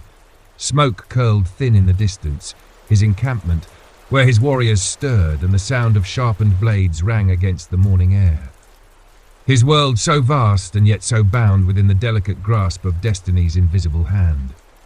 He paused atop the rise, letting the soft wind pull gently at his dark hair. In that moment, the world seemed to hold its breath. And with it came a thought, one that arrived with the weight of something deeper than mere reflection. Had every step of his journey, every wound, every betrayal, every fleeting alliance been shaped by unseen hands? The thought did not unsettle him. Instead, it lay quietly upon his spirit, like a cloak placed gently over his shoulders. For even as he built a force that would shake the earth, Temujin felt no intoxication in power, no blind arrogance. What stirred in him instead was an unwavering certainty that his path was neither fully his own nor wholly dictated by others. There was something more. He recalled the words once spoken by a wandering monk he had spared from a raiding party, a man who had stared into Temujin's eyes with neither fear nor hatred, but with a curious, gentle sorrow. The wind does not boast of the storm it brings, the monk had said. It carries the storm because it must. Temujin had not understood those words fully then. Perhaps in truth, he still did not. Yet now, in the soft embrace of the morning air, they settled within him like seeds falling to fertile ground. He would ride to unite the tribes, yes. He would carve a realm from the shifting sands of loyalty and betrayal, yes, but not for mere conquest, nor for the petty glories that other men sought. No. His task, though not yet fully clear, felt as though it belonged to the marrow of the world itself, as though the earth awaited the weight of his step and the sky the sound of his voice. And beneath it all, unseen but keenly felt, the shadow of the wolf moved quietly alongside him. He nudged his horse gently forward, the rhythm of its hooves falling into sync with the beating of his heart. The camp awaited, the men, the battles, the endless weaving of alliances and oaths. But above them all hung a quiet question, one that echoed through the silent corridors of his mind as steadily as the wind moved across the open plains. Was he the master of his fate, or merely its chosen vessel? And though no answer came, a strange peace settled within him as he rode back toward the heart of his rising world. A peace born not of knowing, but of accepting the quiet mystery that had walked with him since the days when he was only a boy, watching a silent wolf beneath the moonlit sky. For in that acceptance, Temujin felt the first quiet stirrings of something greater than kingship. He felt the weight and the quiet wonder of a destiny that would belong not just to him, but to the very soul of the earth itself. The sun hung low upon the horizon when Temujin dismounted before a quiet cluster of jurs pitched away from the heart of the main encampment. The hush of the evening wind moved softly through the grass, stirring the canvas walls in gentle ripples. Here, beneath the soft veil of twilight, lived a man whom Temujin had not seen since childhood, a figure spoken of only in quiet tones among the tribes, a shadow older than the stories carried by riders across the steppe. His name was Kasargun, the last listener. They said he was of no clan, bound to no Khan. He belonged only to the whispers of the world, wandering the edges of battles and the heart of forgotten places. Some believed he was a shaman who had turned away from the spirits. Others whispered he had never been mortal at all. Whatever the truth, Temujin remembered him only as a voice, a deep, even voice that once spoke to him on a night when the world seemed unbearably dark. It had been the winter after Yasuge's death. His family, abandoned and cast out, had fought the cold with empty hands and empty bellies. That night, Temujin had fled the pitiless faces of the Taichiud, the clan that had turned upon his family. Driven by a desperate, wordless instinct, he had wandered deep into the snows until he collapsed beneath a stand of skeletal birch trees. When the dark threatened to swallow him, a hand, worn and lined with the soft calluses of age, had lifted his face gently from the snow. Kasargun had spoken no words of comfort, nor promises of better days. Only this: you will learn that those born beneath the weight of the world carry it because none other can. The burden is not the curse, it is the calling. And then, without asking for thanks, the man had left him with a single ember in a leather pouch, a spark with which Temujin had rekindled the dying fire of his family's hearth. Now, after all these years, Temujin sought him again, not for guidance, not for prophecy, but for a truth he could no longer deny lay at the heart of his journey. The tent flap stirred gently as Temujin approached. Kasargun stood there before him, unchanged by the years, a figure draped in simple cloth, his hair now a silver cascade against the worn skin of his face.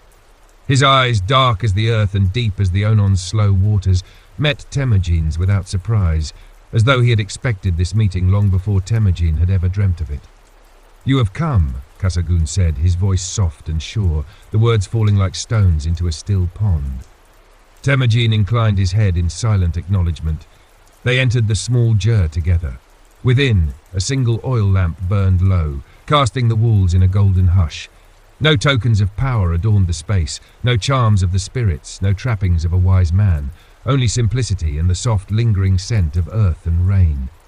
They sat across from each other, a slow, timeless quiet settling between them.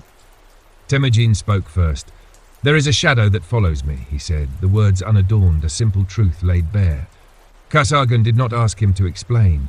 Instead, he nodded once, his eyes holding Temujin's with a gaze both calm and impossibly knowing. "The wolf," the old man said softly.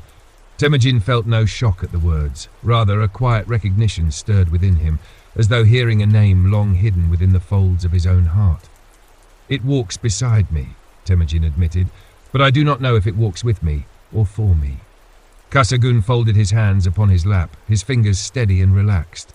"All men walk with shadows," he said. "Most are blind to them. You have merely seen yours." Temujin frowned slightly, leaning forward, the flickering lamplight dancing across the lines of his face. "Is it fate?" he asked. "Or something? More?"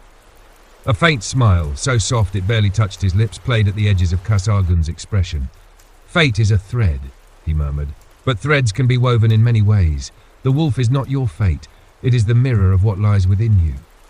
Temujin held his gaze, his heart strangely still. "A mirror?" Kasargun nodded slowly. "You have always believed yourself a man of will, Temujin, and you are. But there is a place where will ends and the world begins. The wolf walks there. It is not your master, nor your servant. It is your reflection, the part of you that cannot be touched by sword or broken by treachery." Temujin remained silent for a long moment, letting the words settle upon him. At length he spoke again. "Why me?" Kasargun's smile faded, not into sorrow, but into something deeper, something close to reverence. "Because you are the one who can bear it." They sat there, two figures in the quiet heart of the fading day, surrounded by nothing but the soft sigh of the lamp's flame and the slow, eternal turning of the world outside. And in that quiet, something ancient seemed to stir between them, a silent understanding that required no further words. Temujin rose slowly. His heart was neither lighter nor heavier, but held in a strange balance, as though the earth beneath his feet had settled into a quiet certainty. He inclined his head once more to Kasagun. "Thank you." The old man's reply was a simple nod. Temujin stepped out into the cooling dusk. The sky spread vast above him, streaked with the last soft embers of twilight. The wind moved gently across the plains, carrying with it the faint, lingering scent of rain yet to fall.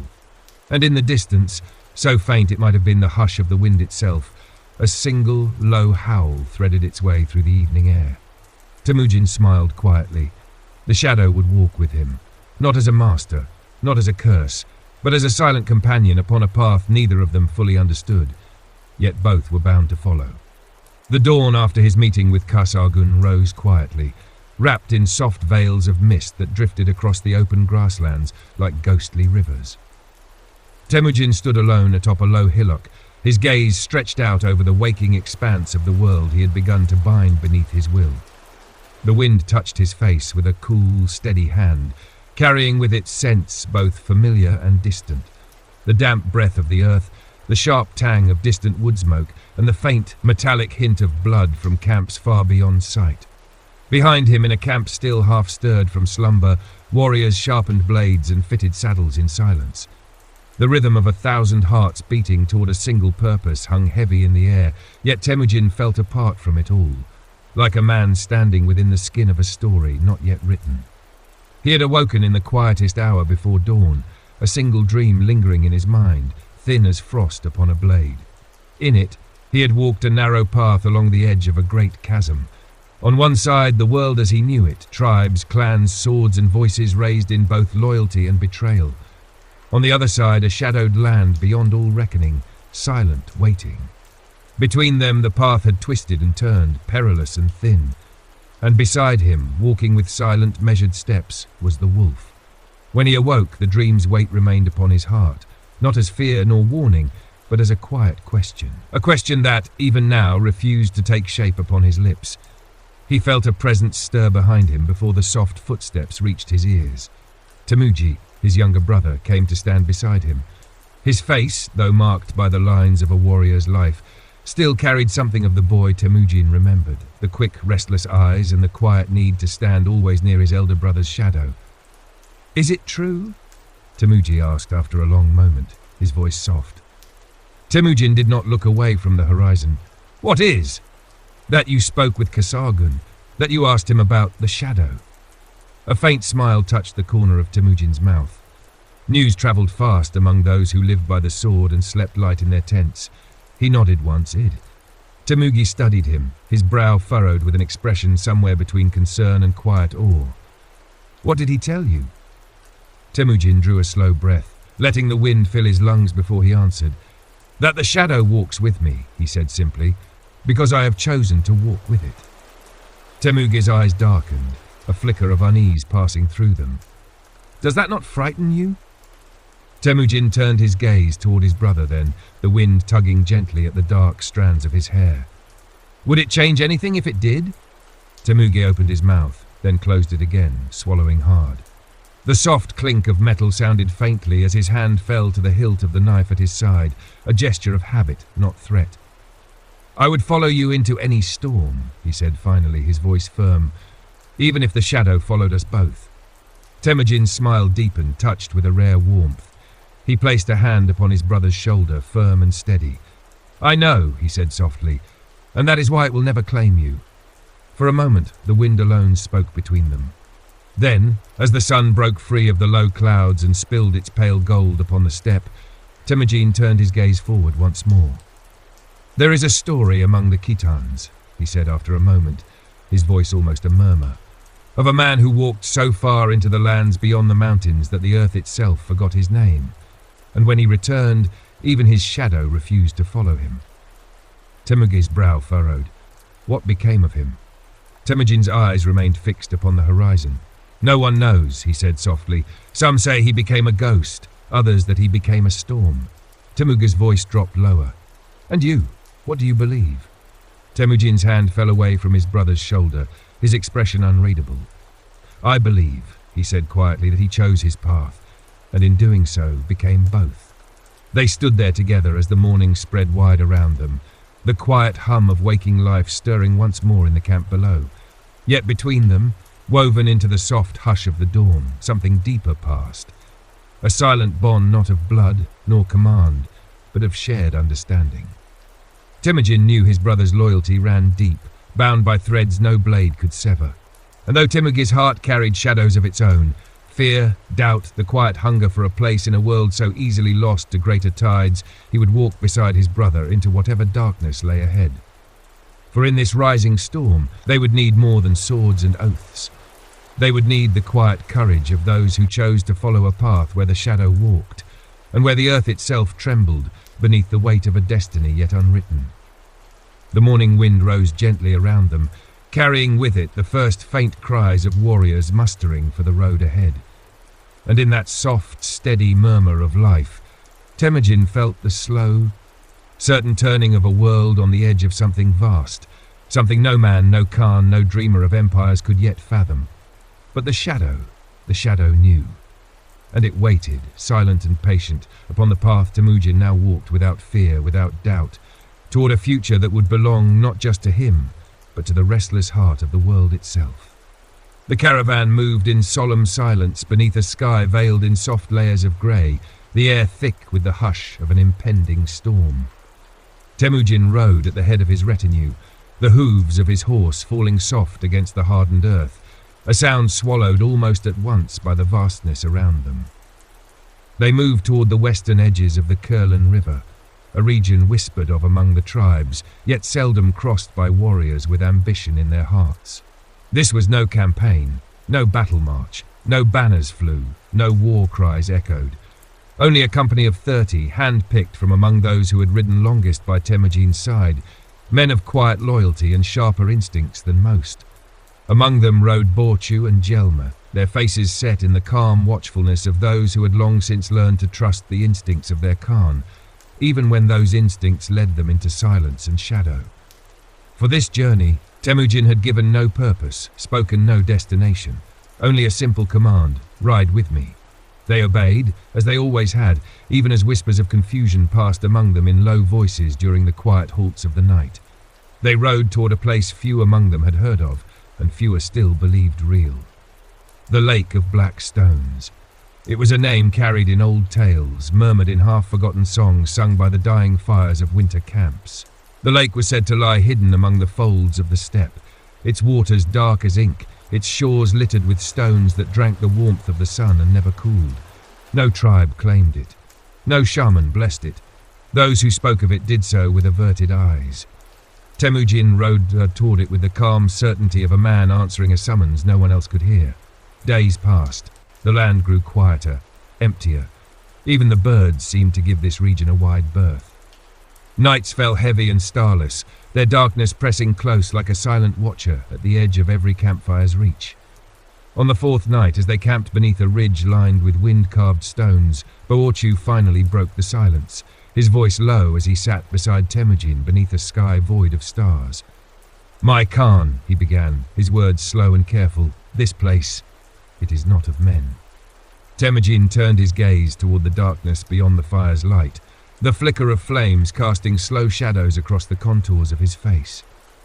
"I know," he said simply. Borchu's brow furrowed. He was a man shaped by loyalty, hardened by battles fought without question. Yet something in the air, something in the quiet way Temujin sat watching the darkness, unsettled him in a way no enemy blade ever had. "Why do we seek it?" Temujin's eyes, dark and steady, shifted toward his companion. "Because it seeks me." The answer hung in the air like the hush before a storm. Borchu said no more, neither did the others. And when the fire burned low, they slept, or pretended to, in a silence so complete it seemed to swallow even the sound of breath. At dawn, they rode again. The land turned stranger with every league. The grass grew thinner, the earth harder beneath their horses' hooves. The wind, once a companion of every journey, fell eerily still. And then, just as the sun reached its height on the fifth day, they saw it. The lake lay before them, a mirror of black glass stretched wide across a basin of stone and ash. Its surface was unnervingly smooth, unmarred by ripple or wind. Along its shores, dark stones, some jagged, some worn smooth by hands unseen, lay scattered in silent congregation. The air above the water shimmered faintly, though no heat touched the skin. They reined in at the edge of the basin, an uneasy hush settling among the men. Even the horses shifted nervously, their ears flicking back, their muscles tense beneath the hand. Temujin dismounted first. He walked toward the lake with slow, measured steps, the ground beneath his feet bearing a strange, soft crunch, like walking upon ancient embers cooled by centuries yet never truly extinguished. No one followed. The sky pressed low, heavy with the weight of a silence deeper than mere quiet. At the water's edge, Temujin stopped. His reflection stared back at him, not distorted, not rippled, but sharp, clear, and unnervingly still. For a long moment he stood unmoving, his eyes fixed upon the dark twin that watched him from the glassy depths. Then, as if moved by a thought unspoken, he knelt and placed a hand upon the nearest stone. It was warm, almost alive beneath his touch.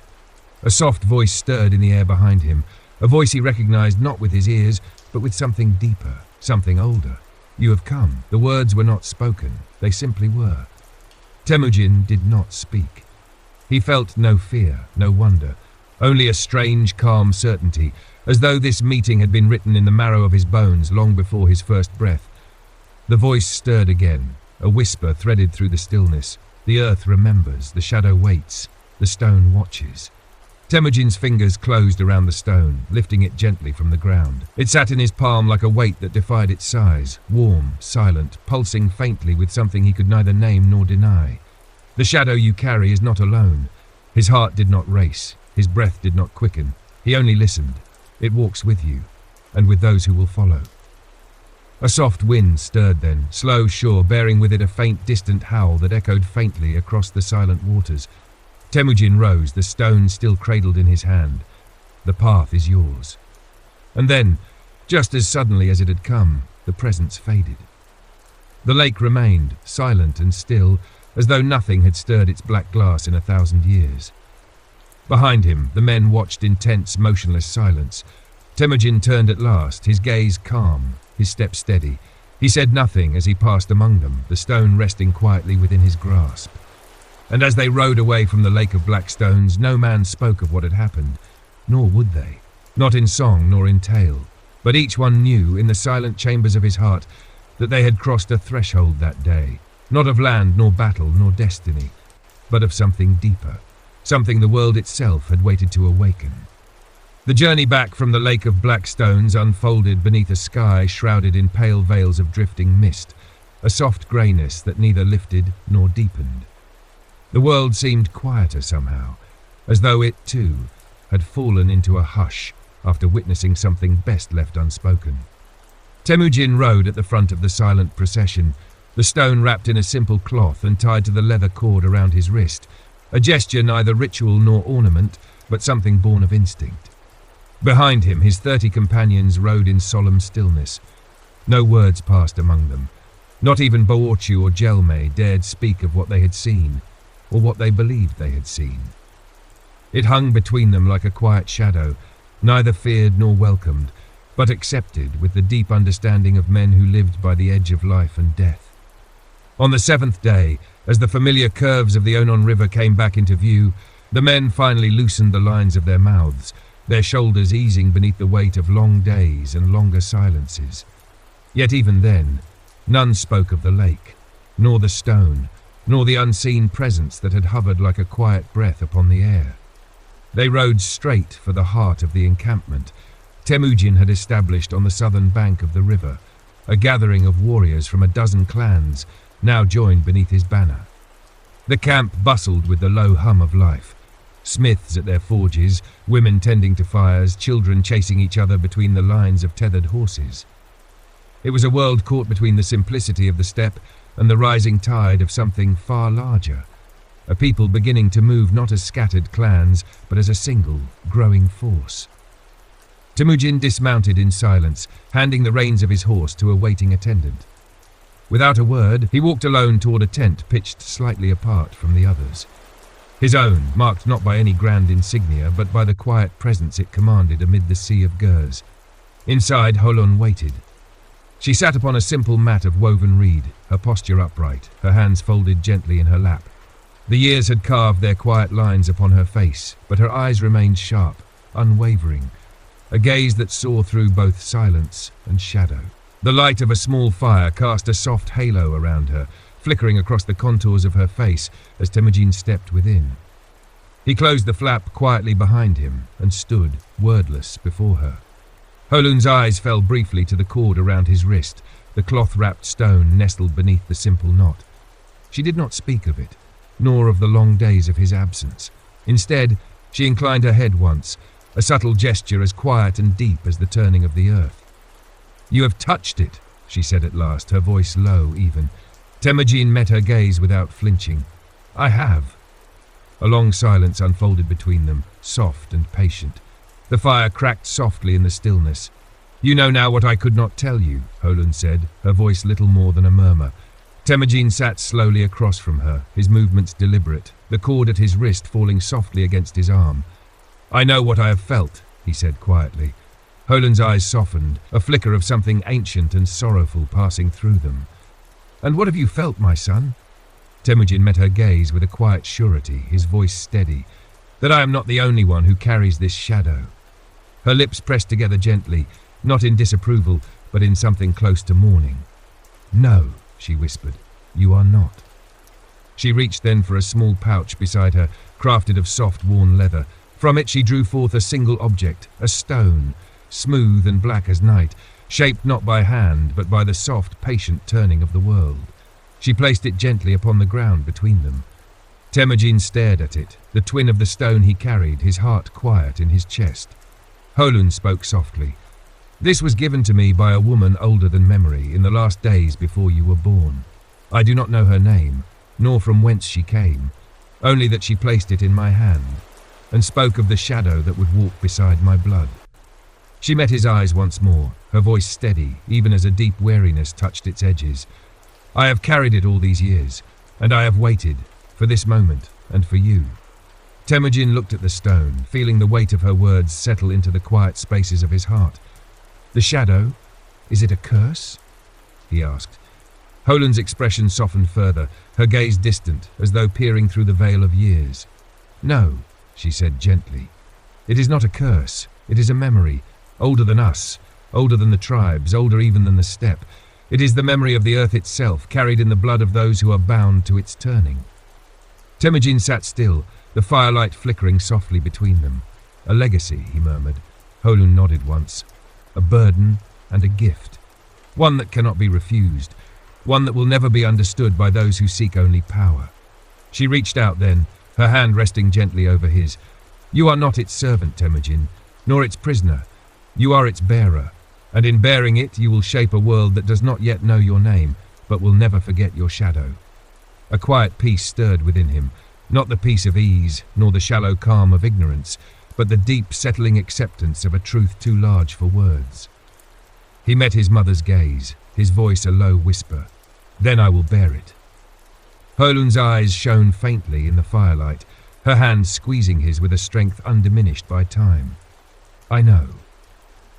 They sat together in the quiet heart of the tent, the stones lying between them like silent witnesses to an understanding woven into the very marrow of their lives. And outside, beyond the soft walls of canvas and earth, the wind stirred once more upon the open steppe, a wind that carried with it the first faint echoes of a world beginning to awaken beneath the shadow of a man, and the legacy of something far older than history itself. The days that followed drifted past in a hush of slow preparation and silent resolve. Temujin moved among his people with a calm that belied the shifting undercurrents surrounding him. He spoke softly to his captains, observed the mustering of new warriors, and walked the long lines of jers that stretched across the river's southern bank. Yet even in the midst of this quiet hum of life, his thoughts often returned to the stone bound at his wrist and the one his mother had laid gently upon the earth between them. The world around him seemed changed, not in shape or colour, but in a way more subtle, as though the very air now carried a quiet awareness. It was as if the earth itself watched him with patient, expectant eyes. One evening, as the sun spilled its last embers across the horizon, Temujin stood at the crest of a ridge overlooking the encampment. Below, the fires of his people flickered like a constellation drawn upon the living earth. From this height, the camp seemed not a gathering of scattered tribes, but a single breathing entity, an unwritten story taking shape upon the face of the steppe. Jelmi approached him quietly, the familiar sound of his boots soft against the grass. He stood beside Temujin without speaking, his gaze following the quiet sprawl of the camp below. For a time, neither man spoke. At length, Jelmi broke the silence with a voice low and even. "They say the shamans have begun to speak your name in their prayers." Temujin did not shift his gaze. "Do they?" Jelmi nodded slowly, and not as a man. Temujin's brow lifted slightly, his expression unreadable. "As what, then?" Jelmi's eyes remained fixed upon the horizon. "As something more." A faint breeze stirred the folds of Temujin's tunic, brushing softly against the side of his face. "And what do you believe, Jelmi?" he asked quietly. Jelmi turned his head then, meeting his Khan's gaze with a steadiness born of years upon the same blood-streaked fields. "I believe," Jelmi said, his voice firm, "that you are a man, and that is enough. The world does not need gods. It needs a man who can carry what others cannot." Temujin regarded him in silence for a moment, the quiet weight of Jelmi's words settling between them like a stone placed gently upon a scale. At length, Temujin inclined his head, a gesture both of thanks and of quiet acknowledgement. "Then let us carry it together." Jelmi gave a single, slow nod. They stood there as the night deepened around them, the soft murmur of the camp below weaving gently with the wind's patient song. In that moment no shadow fell between them, only the bond of men who had chosen the same path, whatever darkness or light it might yet bring. Later that night, long after the fires had burned low and the camp had fallen into the soft rhythm of sleep, Temujin sat alone before the hearth in his tent. The stone lay in his hand, its surface warm against his skin. He turned it slowly, watching how the firelight played upon its smooth, black surface. The voice came then, not in sound nor in thought, but in the quiet understanding that rose from within him like a silent tide. "The earth remembers." The phrase stirred softly through his heart, neither a command nor a warning, but a truth waiting to be seen.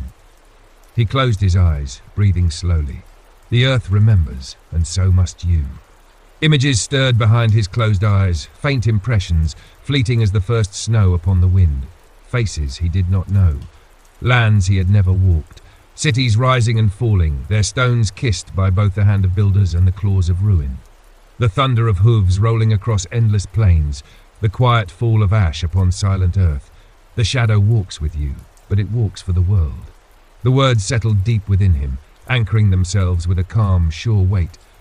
When he opened his eyes, the fire burned low, its embers glowing softly in the quiet darkness. The stone rested quietly in his palm, its warmth pulsing gently against the skin of his hand. He rose then, slow and steady, and bound the stone once more at his wrist. Outside, the wind stirred faintly against the canvas walls of his tent, bearing with it the soft, distant sound of a howl that seemed to come from nowhere and everywhere. He stepped out into the quiet night, the vast dome of the sky stretching above him, its stars faint against the deepening dark. A figure moved in the shadows beyond the tents, pausing at the edge of the fire's reach. It was Boorchu. He stepped forward, his eyes calm, his hand resting lightly upon the hilt of his sword. "My Khan," he said softly, "it is time." Temujin nodded once. "Yes." Boorchu inclined his head, his gaze steady.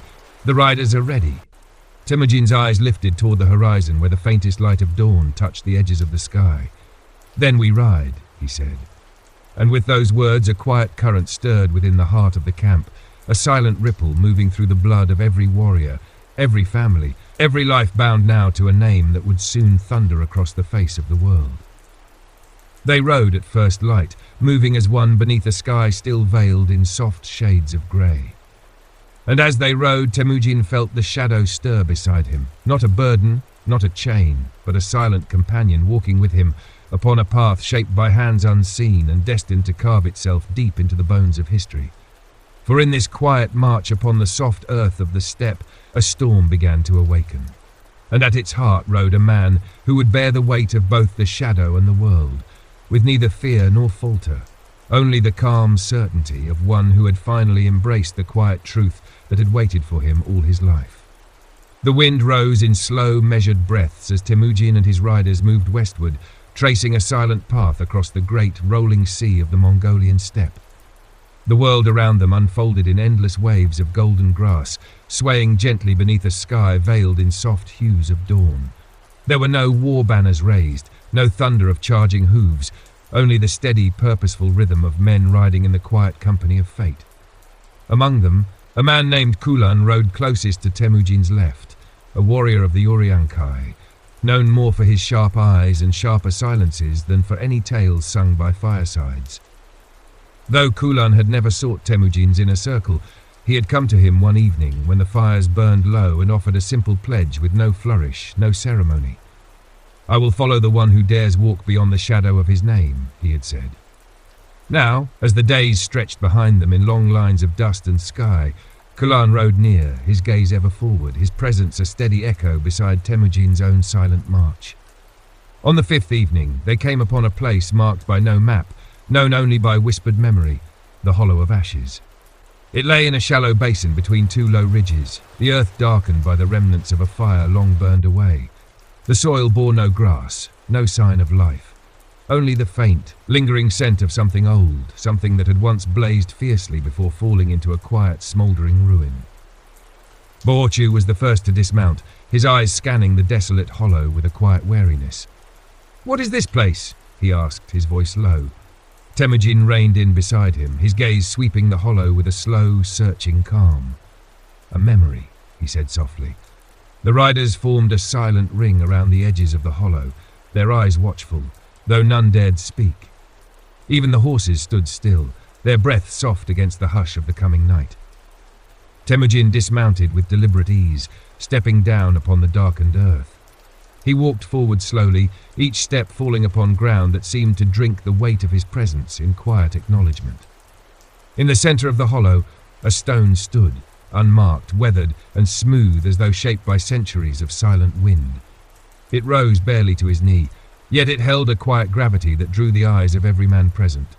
Temujin knelt beside it, resting his palm gently upon its cool surface. The air shifted softly, a faint stirring that brushed against his skin with a touch lighter than breath. And then the voice came, not from the wind nor from the stone, but from the silent marrow of the earth beneath his hand. "Do you know why you have come?" Temujin's heart did not race. His breath did not catch. He only listened. "Yes," he whispered. The voice moved like a quiet ripple through his bones. "To remember." He closed his eyes, letting the words settle within him. Images drifted at the edges of his mind, fleeting shadows of ancient battles, fires that once lit the sky, faces long since returned to dust. This was a place of endings and beginnings. "Do you fear what you are?" The question was soft, almost tender. Temujin opened his eyes, his hand firm upon the stone. "No," he said quietly. The wind stirred again, carrying with it the faintest echo of a howl that trembled just beyond hearing. "Then you will not turn away." It was not a command. It was a simple truth. Temujin rose slowly, his gaze fixed upon the stone, his heart steady as the earth beneath his feet. "I will not." Behind him, his riders watched in silence, their eyes reflecting a mix of reverence and quiet, unsettled wonder. They did not know the words that passed between their Khan and the unseen presence woven into the very fabric of the land, but they felt it, deep in the silent chambers of their hearts. Boorchu stepped forward as Temujin turned away from the stone.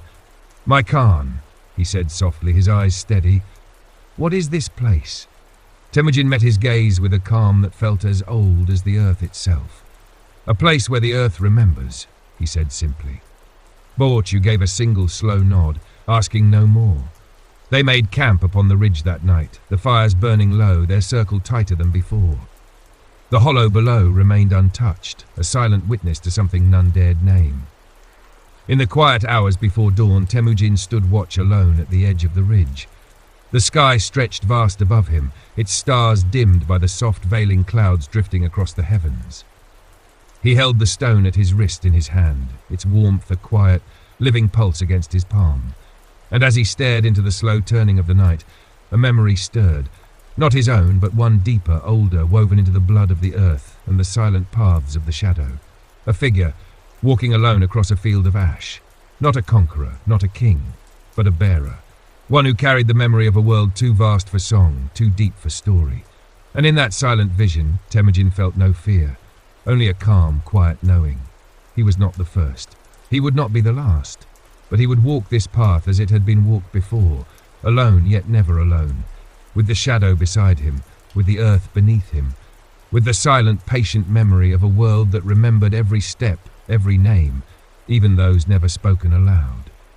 The wind stirred gently across the ridge, brushing softly against his face like the quiet hand of something unseen and deeply known. And in that hush before the coming dawn, Temujin whispered softly into the waiting night, "I will remember." When the morning came, it did so without colour, a soft grey bloom upon a sky veiled in silent mist. The riders broke camp in a hush, their movements slow, deliberate, as though some silent understanding passed among them that required no words. They rode west once more, leaving behind the hollow of ashes without a backward glance. The wind moved gently at their backs, a constant, silent companion. Temujin rode at the front, his gaze fixed upon the endless horizon. The stone bound at his wrist lay quiet against his skin, its weight no heavier than before, yet felt now with a strange and living presence, neither comfort nor burden, but something beyond both. That evening they came upon a wide valley where the grasses grew tall and soft, swaying gently in waves as the wind moved over them. The land stretched open in a great silent expanse, its quiet beauty unmarred by man's hand. Yet even here, where the world seemed untouched by conflict or fate, Temujin felt the slow, steady hum of something deeper beneath the surface, a presence old as the roots of the earth itself. The men set camp at the valley's heart, their circle tight, their fires burning low against the soft hush of the evening air. The stars above blinked faintly beyond thin veils of drifting cloud, a soft shimmer upon the dark skin of the sky. It was there, in the heart of that quiet place, that Temujin first spoke aloud of the shadow. They gathered close around the low burning fire, Borchu, Jelme, Kulan, and the others who had ridden beside him from the first days of exile and hunger. Their faces bore the quiet lines of men who had long since given up the comfort of ordinary fears. Temujin sat among them, his hands resting lightly upon his knees, the fire's glow casting soft shadows across the angles of his face. "You have followed me," he began quietly, "through hunger, through betrayal, through battles that should have ended us all." He looked at each man in turn, his gaze calm, unwavering. "You have bled beside me. You have stood when others fled. You have borne the weight of my choices even when I gave you no reason, no explanation." The men remained silent, their eyes fixed upon him, not in blind obedience, but in the steady watchfulness of those who had chosen their loyalty with open eyes. "And now," Temujin continued, his voice low, steady, "I ask you to bear one more thing." He lifted his wrist slowly, revealing the stone bound beneath the simple leather cord. The firelight caught its smooth, dark surface, drawing a faint gleam upon its edges. "This," he said softly, "is a part of what I am." A murmur stirred among the men, not fear, not doubt, but something quieter. Wonder, curiosity. Kulan leaned forward slightly, his eyes narrowing, not in suspicion, but in the sharp focus of a hunter scenting something unseen. "What is it?" he asked, his voice barely above a whisper. Temujin met his gaze, his voice soft, almost a murmur. "A memory." He closed his hand gently around the stone, feeling its quiet warmth pulse faintly against his palm. "A memory of the earth, and of those who have walked this path before us." The men remained silent, listening. "This shadow," Temujin continued, "is not a curse. It is not a blessing. It is a thread woven into the heart of the world itself. It walks beside me because I have chosen to walk where it leads." Jelme spoke then, his voice calm, even. "And where does it lead, my Khan?"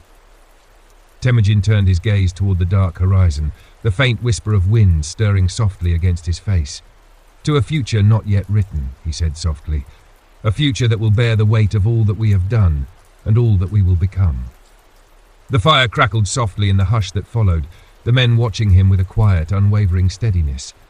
Borchu spoke next, his voice low, sure. "We have followed you through darkness and fire. We have crossed rivers and deserts, faced blades and betrayal.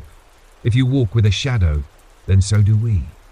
A soft murmur of assent passed among the men, not loud, not roused by the fire of battle cries, but a quiet, deep sound that seemed to rise from the earth itself. Temujin met their eyes in turn, his heart steady, his voice calm.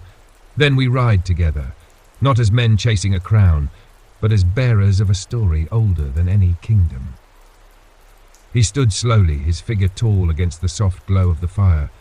And when the world speaks of us, it will not speak of kings, nor of warlords, nor of mere conquerors. He met their eyes once more, his voice low and steady as the heartbeat of the earth. It will speak of those who carried the shadow and gave the world back its memory. The men rose with him, one by one, their movements slow, deliberate. No oaths were spoken, none were needed. For in that quiet valley, beneath a sky softened by the hush of a world holding its breath, a bond was forged, not of command nor fear nor ambition, but of something deeper. A brotherhood bound not by blood, but by the silent acceptance of a shared shadow. And as the night deepened around them, the wind stirred softly among the grass, carrying with it a low, distant sound, a whisper, a memory, a song not yet sung. The song of men who would walk together into a future waiting beyond the edge of history. The dawn stretched across the steppes with a soft hue of gold, the horizon hazed by the lingering mists of night. The campfires of the Mongol encampment smouldered gently, their embers glowing faintly under the awakening sky. It was in such quiet hours that the past whispered, not through the proclamations of conquerors or the ink of scholars, but in the soft traces of lives touched by a shadow known only as Genghis Khan. By now, Temujin, known to the world as Genghis, had united the Mongol tribes under a banner of unyielding resolve. His name stirred both dread and fascination from the deserts of Central Asia to the forests of Rus. Yet, within the folds of his rise were moments no scroll or chronicler dared commit to parchment. These were not tales of conquest or bloodshed, but of the strange, the silent, and the secret, a world hidden beneath the roaring tide of empire. In the heart of his great encampment, beyond the gaze of warriors and the council of Khans, there existed a simple felt tent, indistinct from the thousands that peppered the vast plains. Inside sat a man like any other in Temujin's retinue. His name was Tolun, and though no sword hung at his side, nor bow upon his back, his presence commanded a reverence that even seasoned generals afforded without question. Tolun was the Dreamkeeper. He bore no rank in the army, carried no seal of the Khan, and spoke seldom.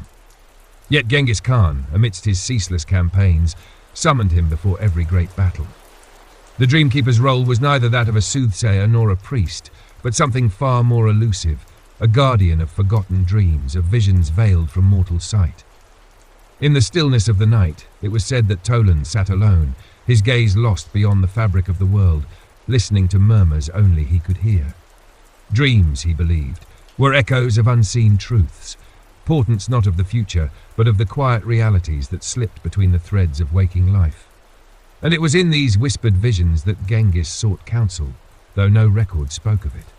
The Dreamkeeper's tent held a single artifact, a slender staff of bleached wood, etched with symbols no Mongol had ever claimed to know. Where it came from, none could tell. Yet on nights when the sky hung dark and starless, the faintest glow would trace the carvings, as if moonlight bled from within the wood itself. Genghis would enter, silent as a shadow, and sit before Tolun, two figures, the conqueror and the dreamer, locked in a hush broken only by the crackle of a small, low fire. It was not the future Genghis asked about, nor his fate on the field. Instead, he would pose questions of unsettling simplicity. Where did the wind sleep when it left the world? Did the mountains dream in their silent watch? Were there places where no man's shadow could ever fall? And each time, Tolun would answer in a voice soft as the evening mist, weaving tales not of prophecy, but of secret truths known only to the heart of the world. One night, as the Khan's armies lay poised to descend upon the great city of Merv, a place destined to fall in rivers of blood, Genghis entered the Dreamkeeper's tent with a heaviness not born of strategy or fear. He sat in silence for a long while, the fire casting long shadows upon his weathered face. Finally he spoke, not of the city nor of the campaign, but of a dream that had haunted him since youth. In it, he stood upon an endless plain under a sky divided in two, one half a radiant dawn, the other a night of unbroken darkness. Between them stood a gate of simple wood, untouched by time or decay. Yet no matter how far he walked, the gate remained just beyond reach. Tolan listened, his eyes reflecting the flicker of flame. When the Khan fell silent, the Dreamkeeper spoke with quiet certainty. "The gate you seek," he murmured, "is not made for crossing. It stands for what was never meant to be found, for what lies beyond all conquest, beyond all dominion, a place where even the echo of your name does not reach. And yet every man carries it within him, a door unopened, a path unseen." Genghis said nothing. But those present in the days that followed noted a strange stillness in their Khan's manner, not hesitation, but a solemnity that wrapped him like the quiet before a storm. He led his men into Merv with ruthless precision, yet his gaze lingered on the horizon long after the fires of conquest burned low.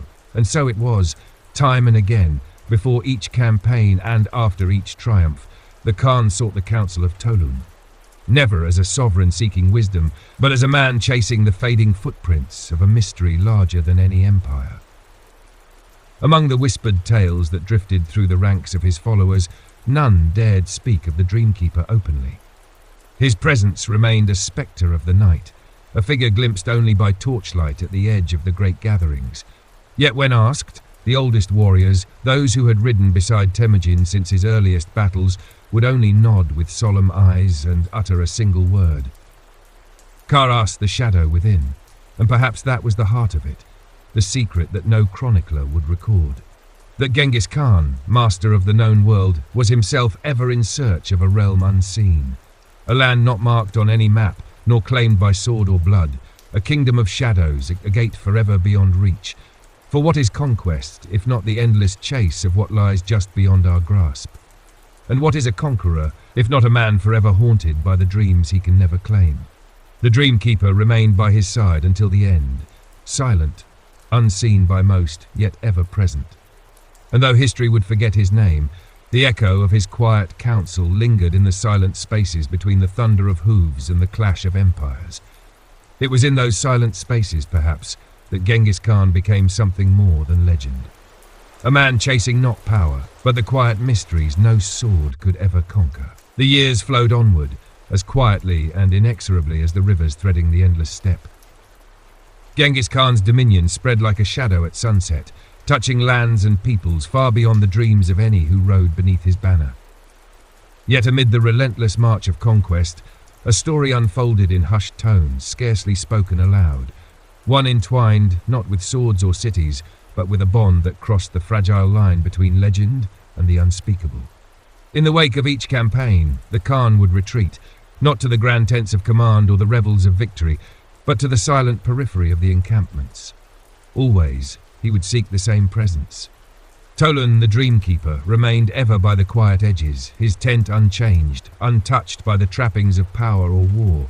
And there, beneath the soft hush of the grasslands, the conqueror would become a listener once more. But one evening, in the quiet hush before the dawn, Genghis entered the Dreamkeeper's tent with a question he had never dared voice, not even in the shadowed hours when dreams unravel their hidden threads.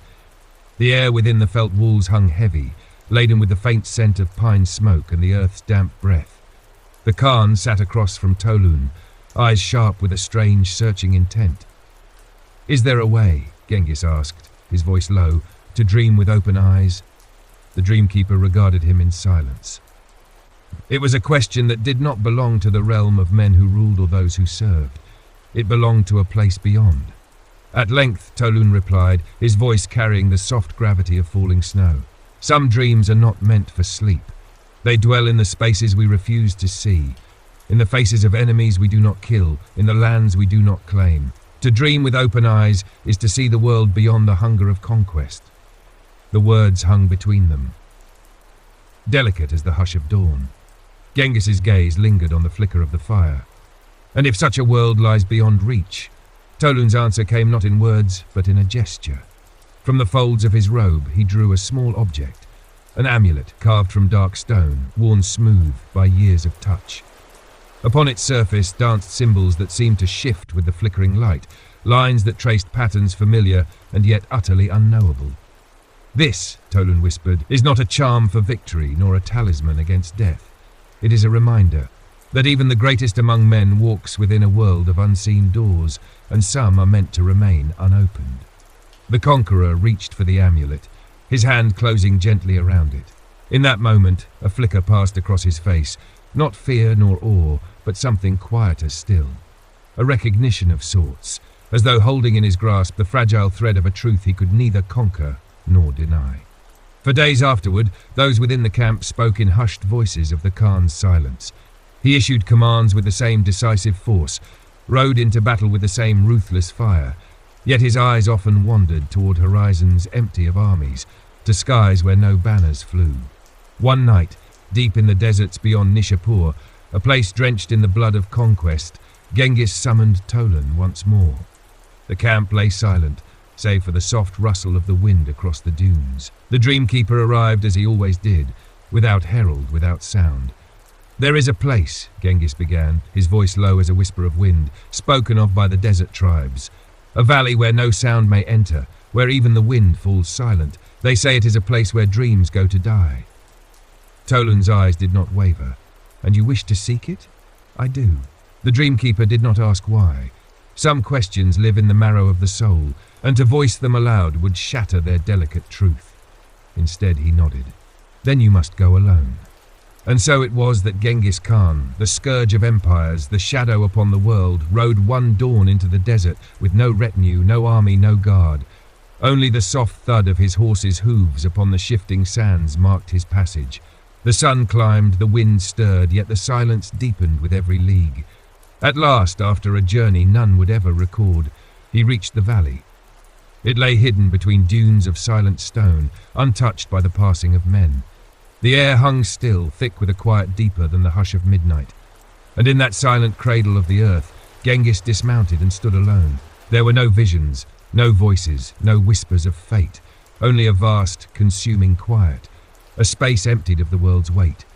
And there in that hush, a simple truth unfurled within him, that all he had conquered, the cities, the nations, the hearts of men, were but echoes of a longing no conquest could ever fulfill. That beyond power, beyond legacy, lay a silence into which even the greatest names must one day fade. He remained in the valley until the stars returned, silent beneath their indifferent gaze. And when he rode back, the fire within him burned no less fierce, yet his eyes carried a depth none could name. Tolan met him at the edge of the camp, saying nothing. The Khan returned the amulet without a word, and the Dreamkeeper accepted it in silence. From that day, Genghis Khan spoke less of conquest and more of the silent places between. His wars continued, his legend grew, yet within the hush of night, beneath the canopy of stars, a different battle raged. A quiet war with the dreams that stirred in the silent heart of a man who had touched the edges of a world beyond reach. And the Dreamkeeper remained, watching with eyes that saw not just a conqueror, but a man forever chasing a horizon no sword could ever claim. The seasons turned over the steppes with their quiet, relentless rhythm. Winters swept across the land in veils of ice, and summers burned with a fierce, golden fire. The Mongol Empire, a vast expanse stretching beyond the comprehension of any one man, moved with its master like a living creature, devouring, conquering, ever expanding. Yet within the heart of that storm, Genghis Khan carried a silence deeper than the roar of armies, a silence born of unseen truths and unspeakable dreams. It was in the twilight of his campaigns, when the fires of war had grown both familiar and wearisome, that an occurrence unfolded, one spoken of in whispers by those few who dared remember. This was not a tale of battle or betrayal, but of a singular encounter that would remain sealed within the folds of forgotten memory. On the far edge of his empire, where the mountains of the east clawed at the heavens and the forests grew dense as nightfall, Genghis Khan made camp upon a plateau shrouded in mist. The air was thin, the silence profound. His retinue settled their tents with quiet efficiency, wary of the looming peaks that seemed to watch them with ancient, unblinking eyes. That evening, as the campfires flickered low, the Dreamkeeper came to him unbidden. Tolan's approach was soundless, his presence marked only by the soft stirring of the mist around his feet. The Khan, seated by a modest fire, looked up with a gaze unreadable, a man neither surprised nor curious. "You have seen the Valley of Silence," Tolan spoke, his voice low and steady, "and yet you return to the world of men." Genghis did not answer at once. He stirred the embers with a slender branch, watching the sparks rise and vanish into the night. "There is no end to the world of men," he murmured at last, his voice touched by something quieter than resignation, "nor an escape from it. Even in silence I heard the beating of my own heart, and it was the heart of a conqueror." Toulon inclined his head, his expression neither approving nor condemning. The heart speaks in many tongues, and sometimes it speaks with a voice not its own. Genghis's eyes flicked upward. And whose voice would that be? For a long moment, Toulon did not answer. Then, with a slowness born of deep certainty, he knelt beside the Khan and drew from within his robes a scroll, aged brittle, bound in dark silk. Its surface bore no marks of script or seal, yet the air seemed to hush around it, as though even the wind held its breath. "This is a gift," Toulon said softly, "but also a burden. It holds a name not written in any tongue known to man. It is the name of the silence you found and the shadow you carry." Genghis did not reach for it. His gaze remained fixed on the fire, the flames casting long, wavering shadows across his face. "A name?" he echoed. Toulon nodded. "The name of what lies beyond all conquest, the name of that which watches in the spaces between, waiting for those who walk too far beyond the veil." The conqueror's lips curved, though it was not a smile. "And what becomes of a man who learns such a name?" Toulon's voice softened, a whisper against the crackle of the fire. "He becomes a keeper, or a shadow, sometimes both." The silence stretched between them, vast as the steppe. Then, with a motion neither hurried nor hesitant, Genghis reached out and took the scroll. His fingers closed around it, firm yet reverent, as one might hold a blade honed to a perfect, fatal edge. That night, no one saw the Khan leave his tent. The guards swore by the blood of their ancestors that he never crossed the threshold, that the watch was unbroken. Yet by dawn, the scroll was gone, and the Dreamkeeper's tent stood empty, its occupant vanished like mist under the rising sun. For days, the Khan spoke little. His commands came brief and sharp, his presence both colder and somehow deeper, as though his shadow stretched farther than the earth could hold. And then came the whisper, a strange, unsettling rumour that wound its way through the ranks. Wherever Genghis Khan passed, shadows seemed to linger a heartbeat longer. The wind fell silent when he spoke. Animals grew still in his presence, and on the nights of the new moon, even the stars seemed to fade around him. The soldiers dared not speak of it. The generals cast wary glances but held their tongues. Only the old ones, the few who remembered Temujin before the empire, watched with eyes shadowed by a deeper knowing, for they understood what others did not. The man who bore the name of the silence carried something no sword could cleave, no empire could bind.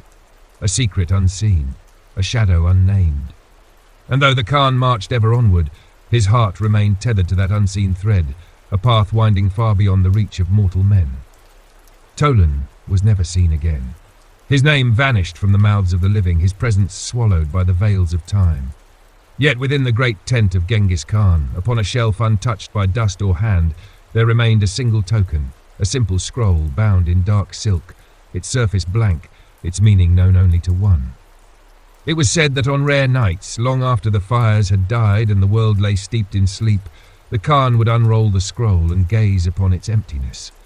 And in the silent depths of his eyes, there flickered a reflection not of the world he ruled, but of the shadow he could never conquer. The conqueror of worlds, keeper of an unseen name, and bearer of a silence deeper than all the empires he had ever known.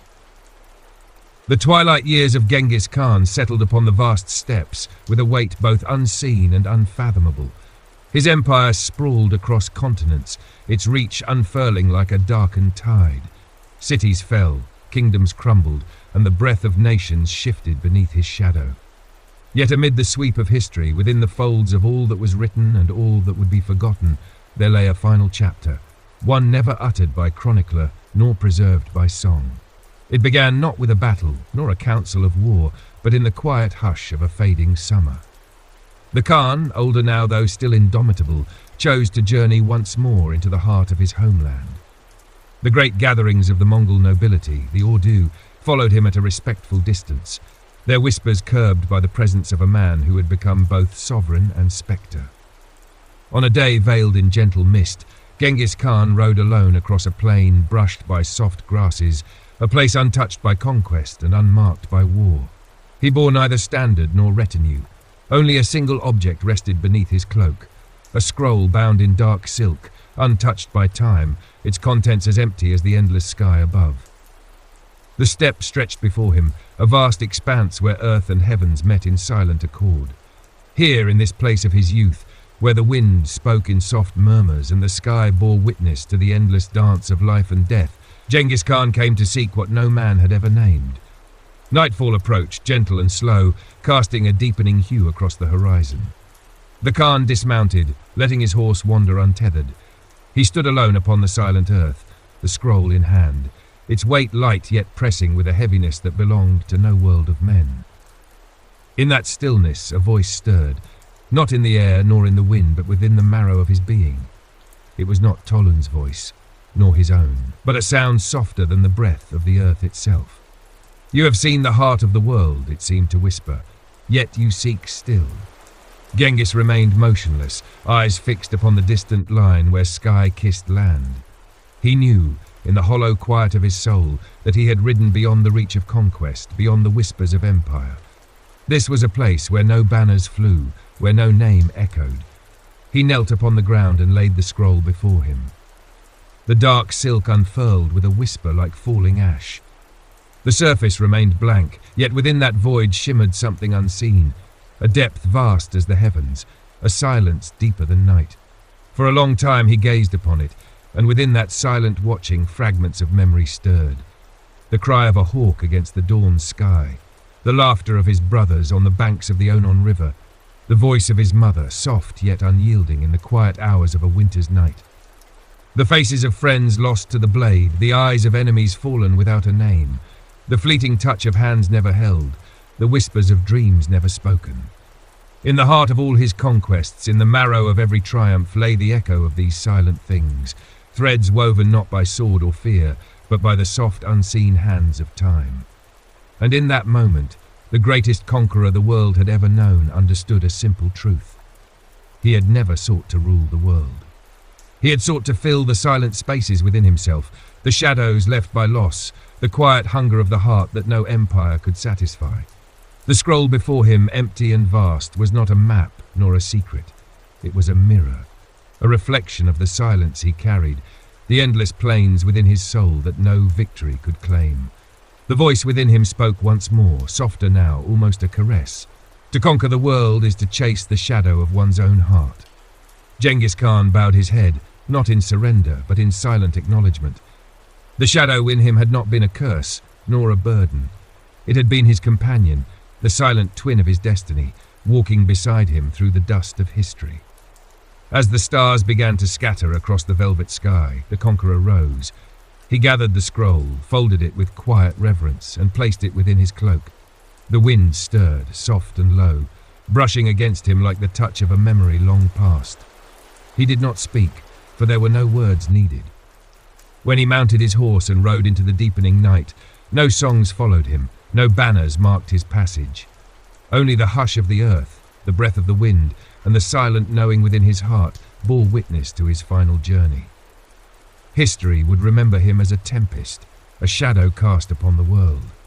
Yet beyond the chronicles, beyond the fear and the awe, Genghis Khan walked forever upon the silent steppe, not as a conqueror, but as a man who chased a dream never meant to be caught.